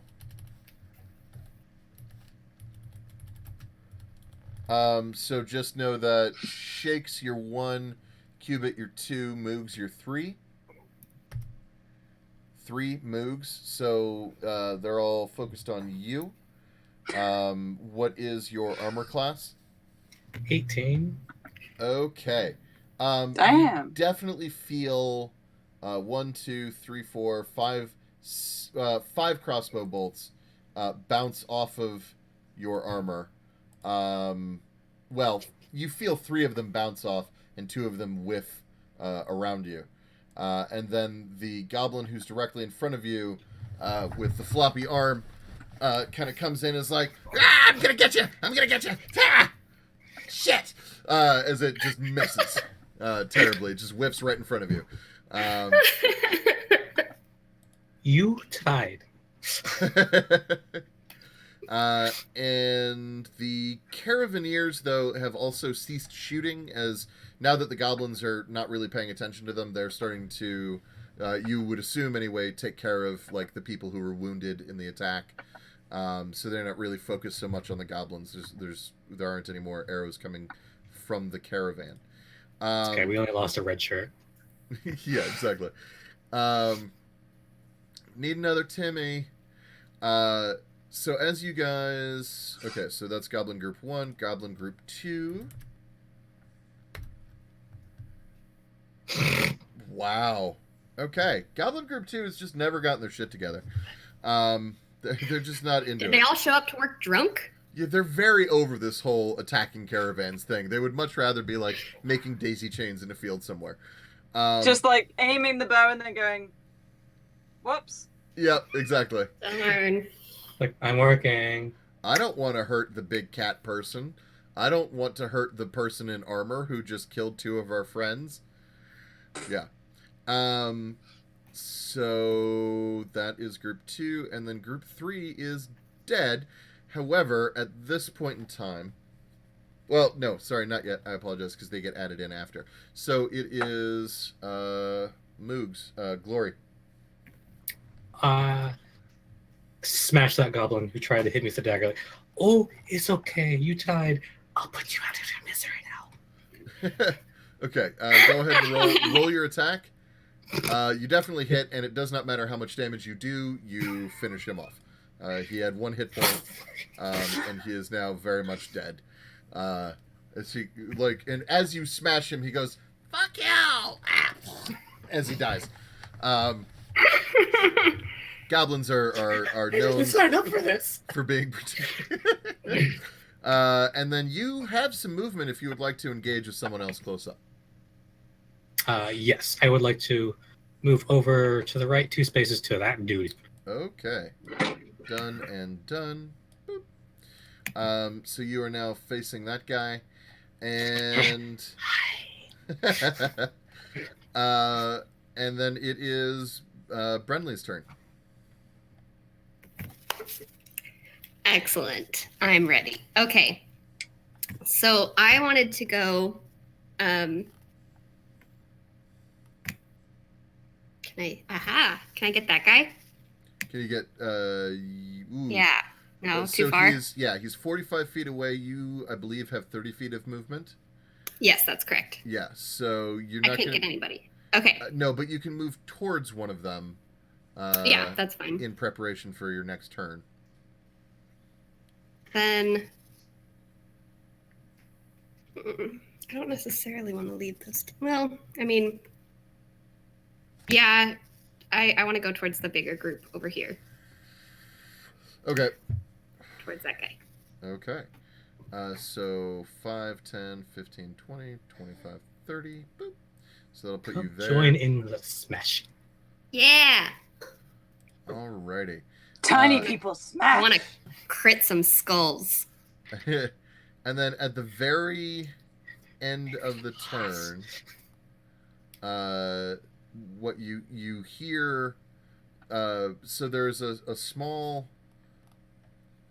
copse of trees. I'm just trying to see if I can find a token for it. and I'm not seeing one immediately, which is making me a little bit sad. Doesn't mean it doesn't exist, it just means I haven't found it. So there is a... come on.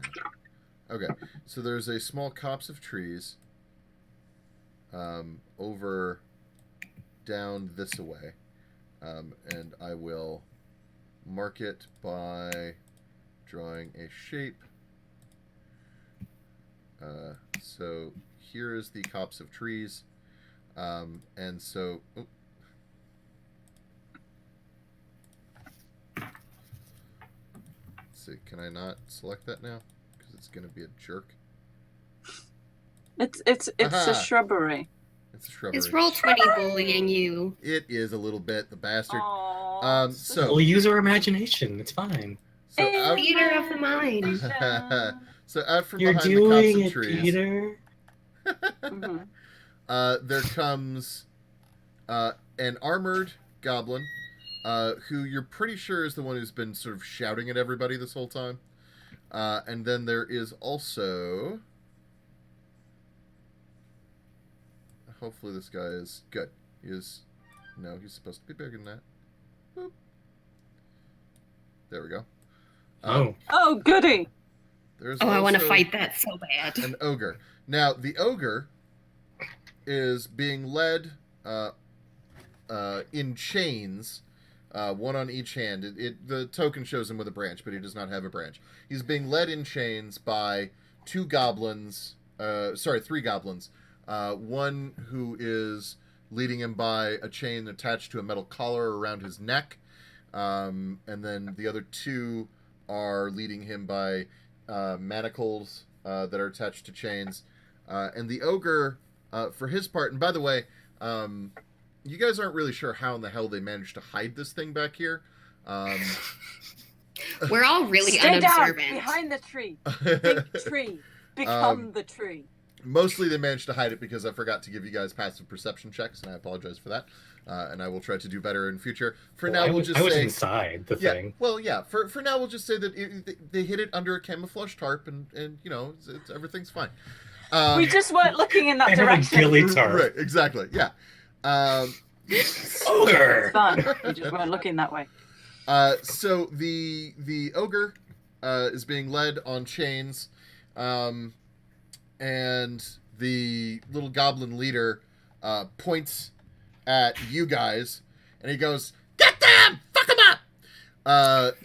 And the ogre looks down at the goblin in armor, and then looks at the ones on its chains, and goes, "Ooh, ooh, yeah," and it pulls one arm up, and the little goblin on the end of that chain goes flying, and it pulls another arm up, and the goblin on the end of that chain goes flying, and then he whirls the goblins on the ends of the chain until he smashes them together, and little goblin bits go flying all over the place, and now his arms are free. The ogre grabs the last little goblin that was holding its collar and just grabs it by the head and looks at it and goes, "Rah!" in its face, and you can see it like covered in like ogre spittle. And then he just like turns. They have a cave troll. Yes, they have a cave troll. Where'd they get a cave troll? And just drops it in the ground, and the goblin is clearly not like physically injured, but is definitely has undergone some severe mental trauma, and is just sort of like lying on the ground, like huddled and twitching slightly. Prone? Oh yes, quite prone. And is now... so the ogre is now headed... He is looking at you guys. Running to freedom now that he has killed his captors? Yeah, we because we'd can be hope. that lucky. Running to freedom through us. It's cute that you think that. Throughout all of this, by the way, the goblin leader did take a step back. Okay, so the battlefield has changed somewhat, and Metzi, you go first. Okay. Hold on, let me just check. Okay. I am going to let's see if I can do this right. I'm going to cast Eldritch Blast against the ogre as my action. Yep. And I'm going to cast Hex on his little general friend as my bonus action. I think that's right. I've written bonus action in, so I'm pretty sure that's right. Yes.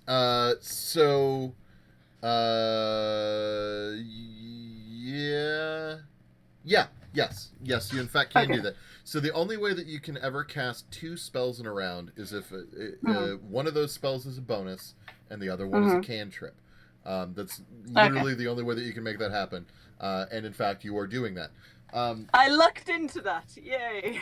I did not know that. So Hex, let's just look it up just to make sure. And someone in the stream can always correct me if I'm wrong on that, although I'm not going to retcon it for this.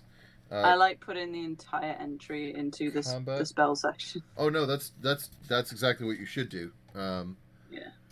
I meant more just on the casting rules. Yeah. Oh, thank you, Big B Wolfen. That's my Big B. Big B? That's my Big B. As in, like from Fable, I assume, right? Yeah. Glass him. So. My Big B. So, let me see here. So, Hex, we'll start with that. You place a curse on a creature that you can see within range until the spell ends. You deal an extra 1d6 necrotic damage to the target whenever you hit it with an attack. Also, choose an ability. So, what ability are you choosing when you cast the spell that he has disadvantage on? I am choosing. So, abilities, remember, are things like athletics, stealth, etc. I'm gonna go with athletics, I guess. Can I make a suggestion? Yes, please. Intimidation. Okay. All right. Yeah. Because that's how he's been stirring everyone else on. That would make sense. Thank you for being smarter than me. I will go with intimidation then. Not smarter, just more practice. Yep. Okay, so he has disadvantage on his intimidation checks, and you do extra damage if you hit him. The ogre, roll your Eldridge Blast. Okay, let's get back to that page. Clickety click. There we go. Ah! So the Eldritch Blast kind of goes soaring off past his head, and he looks at it, and he looks at you, and he goes,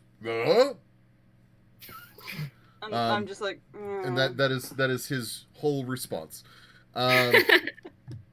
And so now it is the goblins, and the goblins are wheeling on the armored fighters for the most part. The two over on the side are going to attempt to hit Metzi.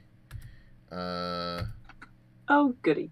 The goblins shooting at the armored combatants one of them will hit Brenly for boop, boop, boop.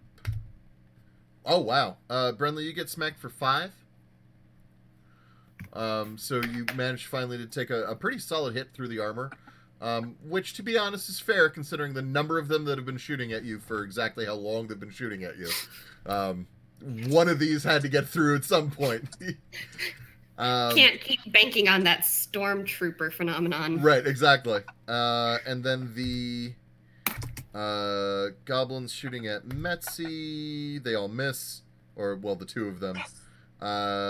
And so now it is back to Glory.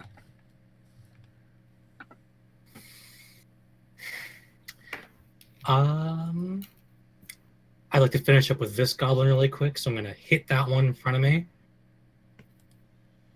Okay. Okay. All right. So I'm not even going to bother having you roll. I mean, roll just so we can see big numbers because we all like seeing big numbers. Okay.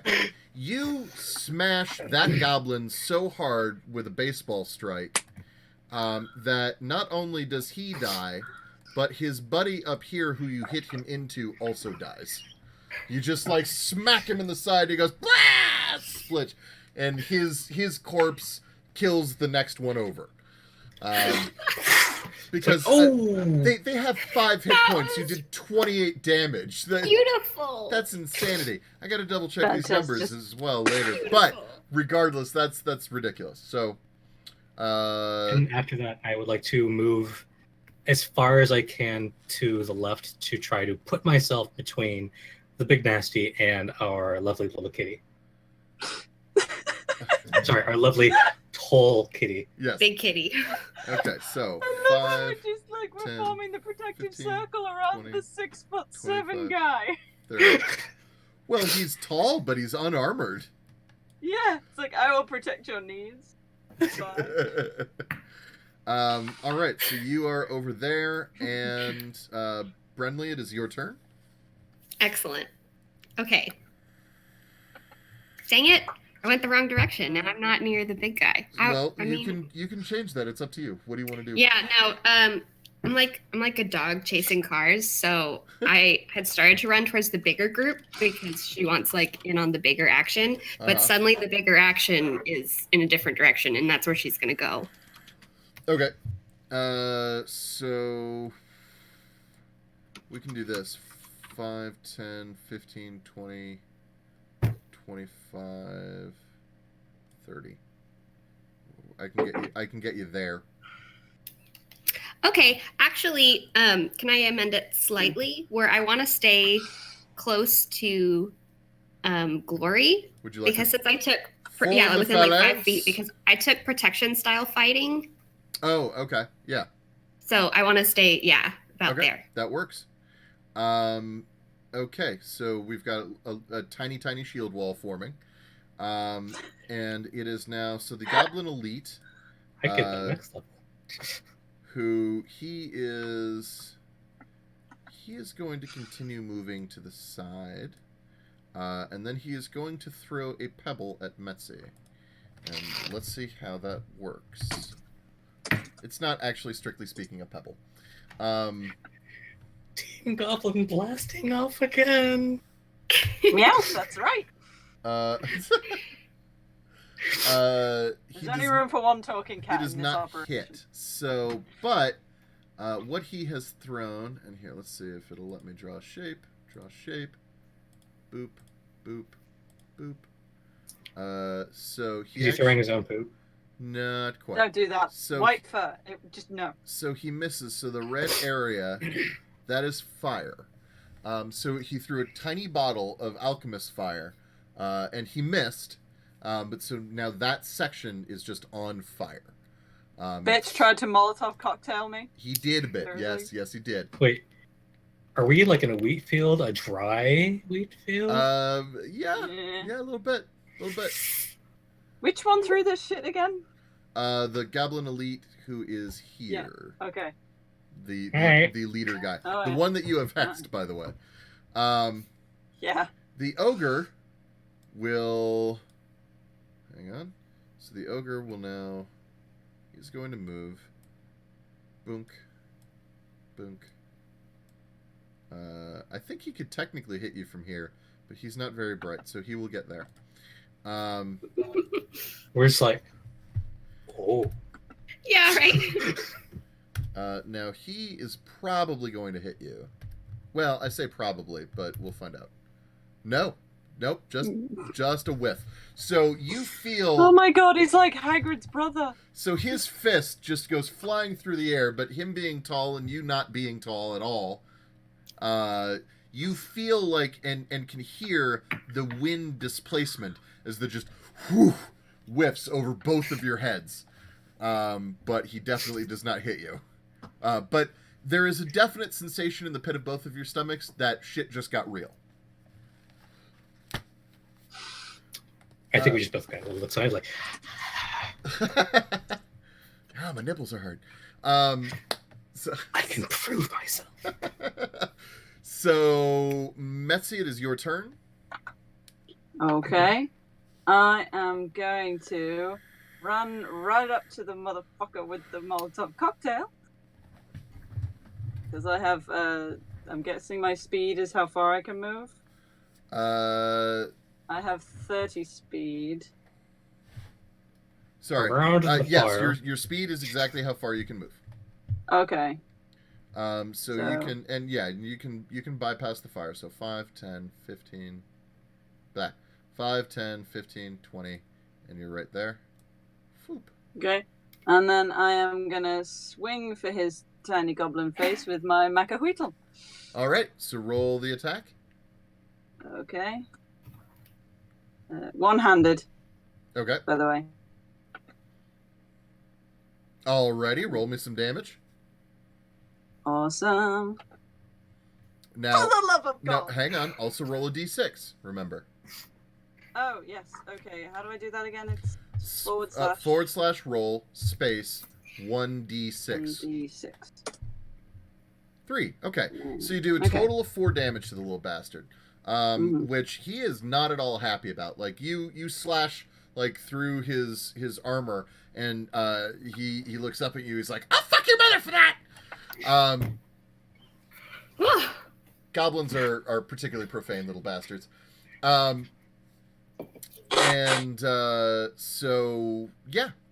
that's Metzi's go. The rest of the goblins, frankly, don't know what to do, because the 3 that are on the right don't want to fire towards the ogre and piss him off, and the 2 that are on the left don't want to fire towards their boss and potentially piss him off. So they're all sort of waiting to see what the fuck happens. They're just like, are they taking bets? You see, if you had the time to look, you could definitely see one of them like take a sip of a flask. Another one's like checking the bindings on his crossbow, like making sure it's all working. They're all actively trying to look busy without making it clear that they're not doing what they're supposed to do. Their boss scowls at them. He is also busy right now. He's got a 6'7" cat person going at him. Did Stobert ask me to? Oh no, telling the goblin to wash his mouth out with soap, I assume. Yeah. Stupid goblins. Okay. Talking about my mother like that. Yeah, exactly. So, okay. The ogre. No, sorry. I apologize. It is Glory. Glory, what would you like to do? Smacking the ogre. Roll your attack. Nope. Nope. Just a 6. A good old whiff. So you like testing his reflexes. So yeah. You sort of forgot which end of the hammer is the heavy part. Or like you're kind of nervous, so you're shaking a little bit. I've never felt anything. So Brenly. I also want to take a swing at this ogre. Roll your attack. Wait, can I? I already rolled. Do I have to use my crit before I roll? I'll allow you to not. Do you want to use your crit? I absolutely do, but I forgot I had it. That is okay. So you're gonna need to. So where it says Warhammer, like where you click to do your damage, just click it twice. Okay. Okay. So you do a total of 8 damage to the ogre. And as you crack the ogre in his knee, right? And as you do, and it is also now the ogre's turn, the ogre, you can hear, he goes,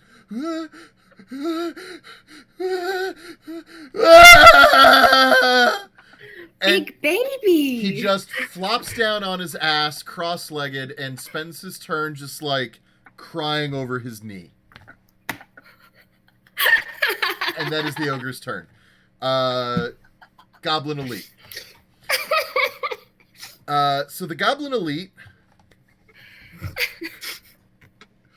The Goblin Elite. Look what you did to him. Is still very much involved in the.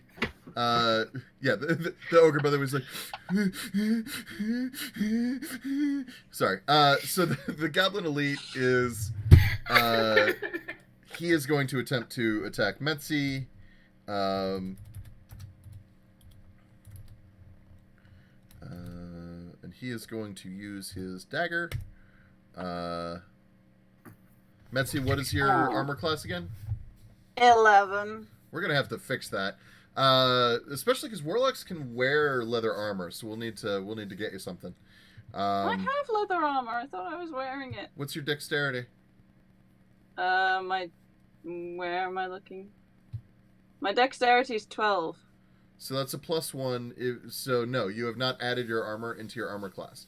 So if you think that you are wearing leather armor, did you buy leather armor? Is it on your equipment? It's on my equipment. It came.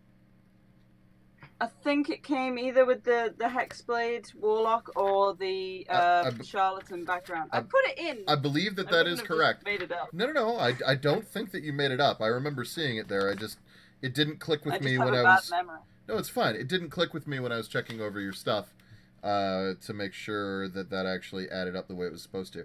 So your AC is actually a 12. Okay. So go ahead and mark that down. He does still hit you, but it is a 12. Okay. So he gets to roll his damage.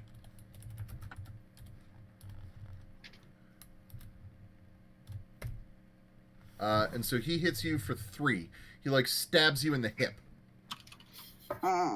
He's like, yeah, okay. This is how it starts. Okay, wait. 3. Okay. Yeah. Trying to keep up with my maths on hit points. What do you want now? 5.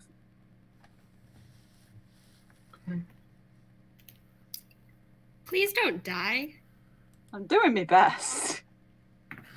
They won't die. We will teach you the ways of survival as time goes on. You will become if you make it through these early levels, you will become extremely difficult to hit as time goes.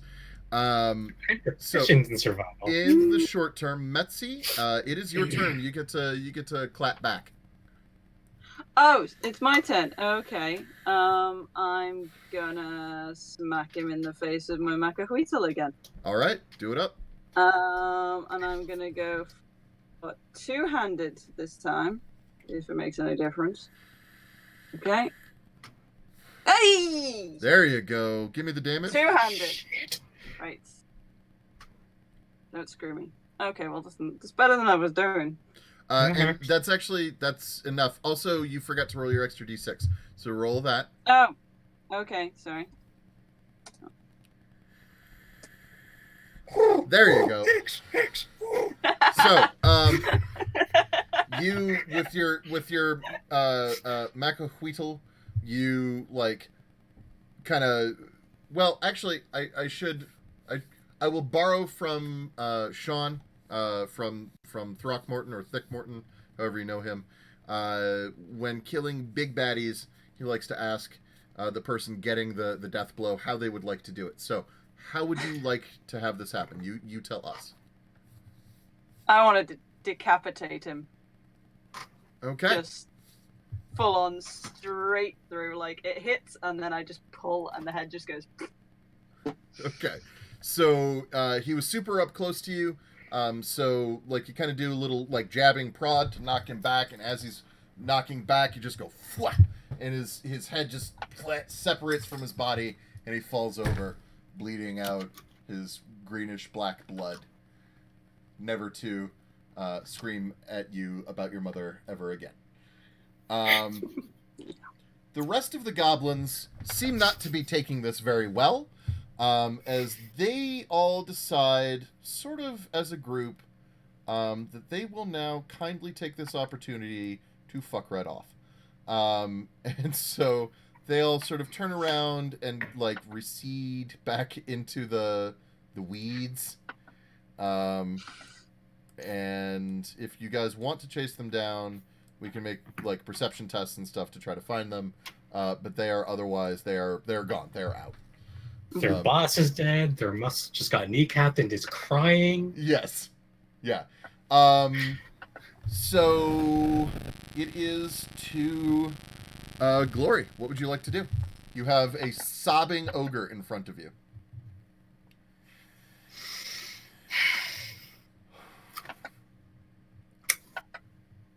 Glory's taken aback and doesn't just want to hit something that is crying in front of her.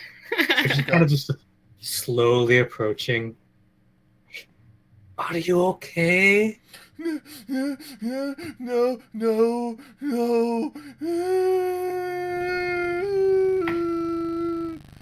And just huge tears just rolling down gigantic cheeks. Crocodile tears, I love it. Yes.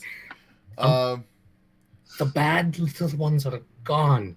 You can go if you want. I don't want to go. Can I stay with you? What's your name? Brick. Rick? Brick. I will put my warhammer away and just offer my hand. Wait. I want to bring my Yes. hammer down on its head. So. Okay, Nick, let's go. Thank you. Brenly, it's your turn.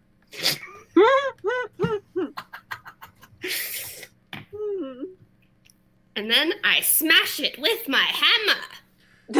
Now, this is where we get to have a brief conversation about alignment. So, Brenly, what is your alignment? Fine. Okay, I probably shouldn't do that. Or just, I believe. I believe, honestly, I had selected chaotic good. Okay, so the way. But ogres are evil. Well, typically they are. Yes. But actually, I have chaotic neutral, but still. Oh, chaotic. Well, that frees you up even a little bit more. So this is a choice that you can make. Like there is no part of any of this that says that you are not allowed to absolutely try to take out this ogre. The way this works, and what I would urge you to consider, is with regard to chaotic neutral. So you're all about sort of choosing your own path, neither for good nor evil, really. It's really based on your own personal motivations at the time. So what do you think Brenly would see her motivation being here? Ogre so I guess evil, my thought process, and I guess more out of ignorance, is like I would not trust an ogre to stay loyal. I'm still kind of afraid of him. But I guess if he's crying and talking to Glory, do I still have the option of trying to hunt down some of those other goblins? Because she still wants to kill things.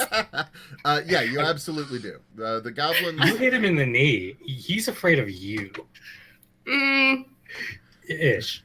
Probably. Yes. Yes, if you would like to satiate your bloodlust, yes, that is absolutely an option for you. Yes. Okay. Then what I will have you do actually is I'm gonna sort of. So I know that they're going, but once they get a sufficient distance away, they'll kind of pause.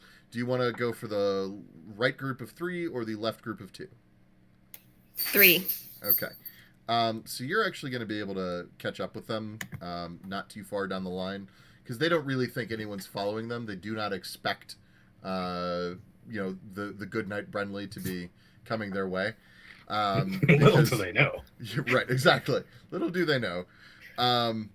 So you can absolutely head that direction, and if you want, hang on here, and I'll kind of like zoom this over a little bit. I will say that these other 2 are going to get away. But up here, so you catch up with these guys sort of like just before they're outside of like the caravan's whole range. We'll say you get to here, so you actually have 2 of them within your threatened area. What would you like to do to them? And Monty Python Lancelot, a lot of them. Yeah, I mean, she just feels like she hasn't gotten to satisfy what she was expecting to get out of that ogre fight. Okay. So she's just still like swinging her hammer kind of wild, but goes for that center one first. You're all too easy to kill. Smash, smash. This was not satisfying. I'll tell you when I'm done. That's what she said. I think a 21 hits. Yeah, 21 absolutely hits. Go ahead and show me damage. Okay. How would you like to kill these two? You're going to get them both at the same time. Excellent. So interesting. I guess I'd really like to have hit the first one in the chest and kind of just continue that swing on into the second one, Nice. but kind of in an upper arc to try to go for a nice skull hit. Okay, so a bit of a home run, kind of. Yeah, exactly. Okay. Knock it out of the park. Yeah, and the crowd cheers. Hey! So yeah, you definitely you splitch the first one. The hammer goes right through his tiny goblin body, and the blunt head of your hammer is already free and clear to just absolutely stove in the skull of the one next to him, and they both are crumpled into a tiny goblin heap at your feet. And Rick and I both hold am up a 10 sign. All right. So it is the ogre's turn. Here, let me delete those two. Can you delete my beheaded body guy? Yes. Deleted. The fire, by the way, it being a magical fire, it absolutely might have caught the field on fire. But what both Metzi and Brenly have both noticed now that you're walking around in it is that it's actually pretty squishy. It must have rained here not too long ago. So while the tops seem like they might catch a bit, and they could in theory, frankly, the base of the fire doesn't really have anywhere to move because it's actually quite squishy. So the ogre, Brick. Wait, is it brick or Brick. Brick, like what you build a house. Okay. So That was Rick. would you be his Morty? No, I was going to teach him to roll. Nice. I'm never gonna give you up. So Brick looks at you, and his eyes just get really big, and he says, "Can I have pants?" Is he classified as huge? Do we have anything? He's gigantic, Wait, no. but you probably have a spare tarp. Brenly can sew. Yeah. We'll use the ghillie tarp they used to hide him. Okay. So you hand him the tarp, and he wraps it around his waist, it kind of ties it off like a skirt. Wait, does this mean he's been freeballing while we've been fighting? Oh yeah. Okay. Oh, wait, we're short. Oh. I apologize That's for what not I having missed. made that clear. I'm really glad I went after the little guy. Yeah. So he just seems very happy. And as you guys are, and I'm gonna move here. Hang on, I'm gonna delete this last goblin. So we are no longer in combat rounds unless you decide otherwise. And There's one goblin left. I think I got rid of him.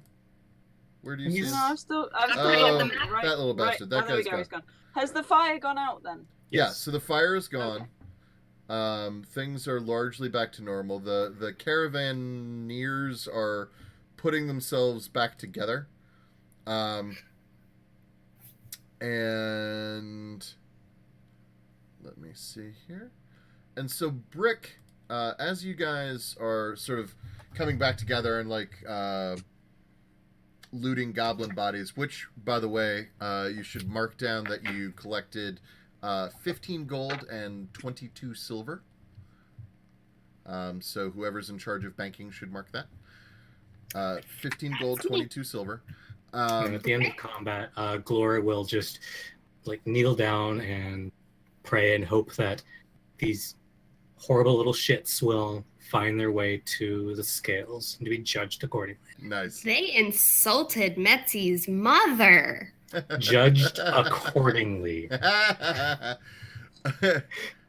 And by the way, you also, Brenly, there are 2 bottles of Alchemist Fire. Okay.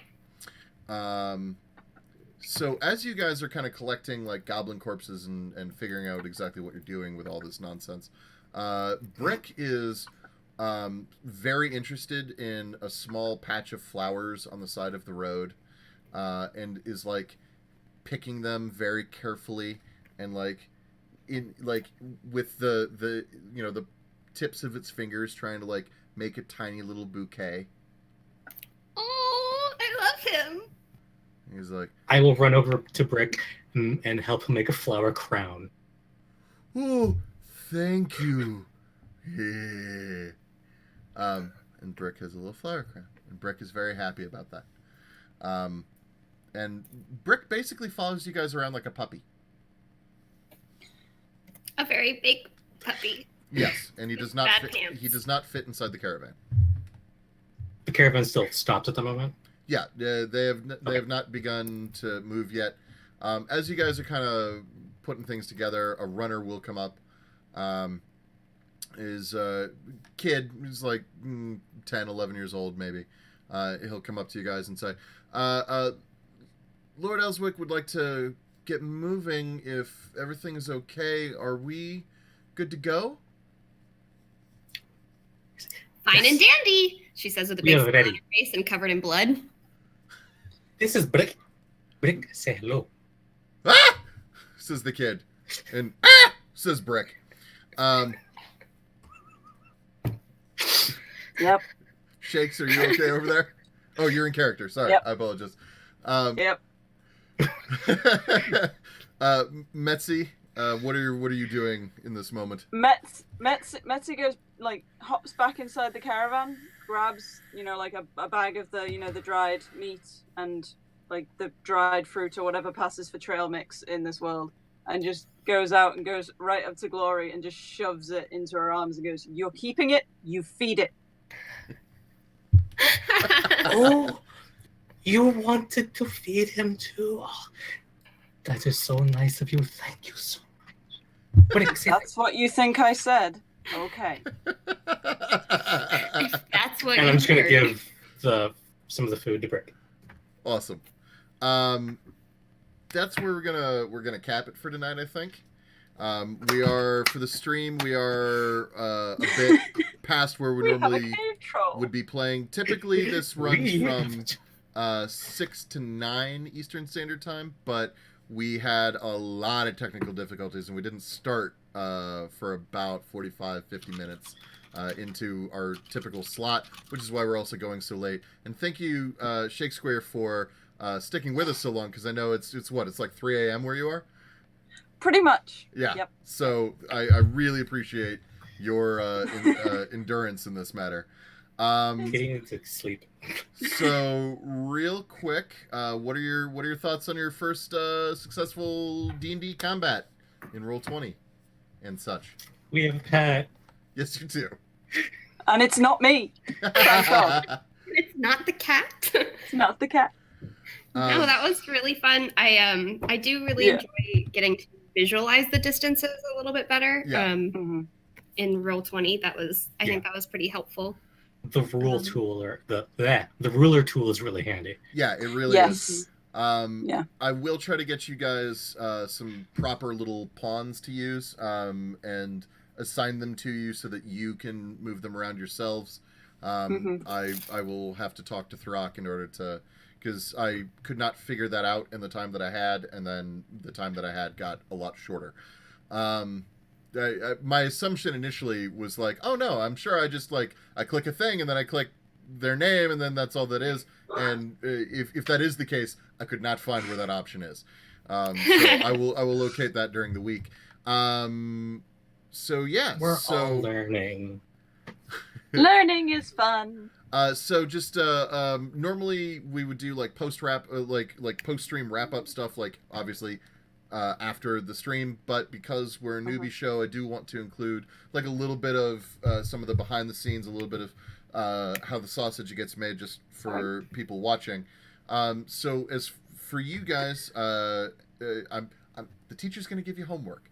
So here's what I would like for you guys to do. Homework. Shakespeare, you're actually a little bit ahead of the game already because you have art for yourself. But Cubit and Moogs, the two of you, I would like for you guys to try to find pictures that we can use for your characters' avatars. Now, here's the deal as far as licensing goes on our stream. We've been given permission. Obviously, anything that you create or anything that you like have personally licensed or something like that, that's yours to do it as you please, and so we can use that stuff. But otherwise, if you're using art assets that are found online, we have been given permission from Wizards of the Coast. We can use any of their art. That opens us up to not just like art that they've made for D&D, but also the art off of any Magic cards. Which opens up a humongous library of stuff. And so if you're looking for art that you would like to use, you can go to, if you type into Google a search Magic Gatherer, that will get to you to their sort of database, and you can filter and search around to your heart's content, and take a look for stuff that way as well. And so throughout the week, if you can, give me the artwork for you guys, because that's what I'll be using on the little controllable pawns. And otherwise, sweet. I feel pretty good about it. So thank you very much for checking us out, guys. And honestly, thank you so much to those of you guys who are hanging out on the stream. And there were bits thrown around, and there were follows that followed, and I'm blown away and overwhelmed. So thank you very much, and have a good night, everybody. Check us out same time next week, and keep it to Welcome Party RPG for all of our many different campaigns that go on throughout the week here. Thank you guys very much. Thank Night. you. Thank you. Welcome to the party. Oh yeah, we are. Oh, I totally forgot. So we are going to raid somebody with our views to help share the love, spread the wealth throughout Twitch, and our mod who is in charge of Welcome Party RPG, I'm sure has somebody in mind. So stick with the stream, and you'll find out exactly who we're going to hit up. But I promise you that they are going to be some cool people. So thank you very much. Have a good night.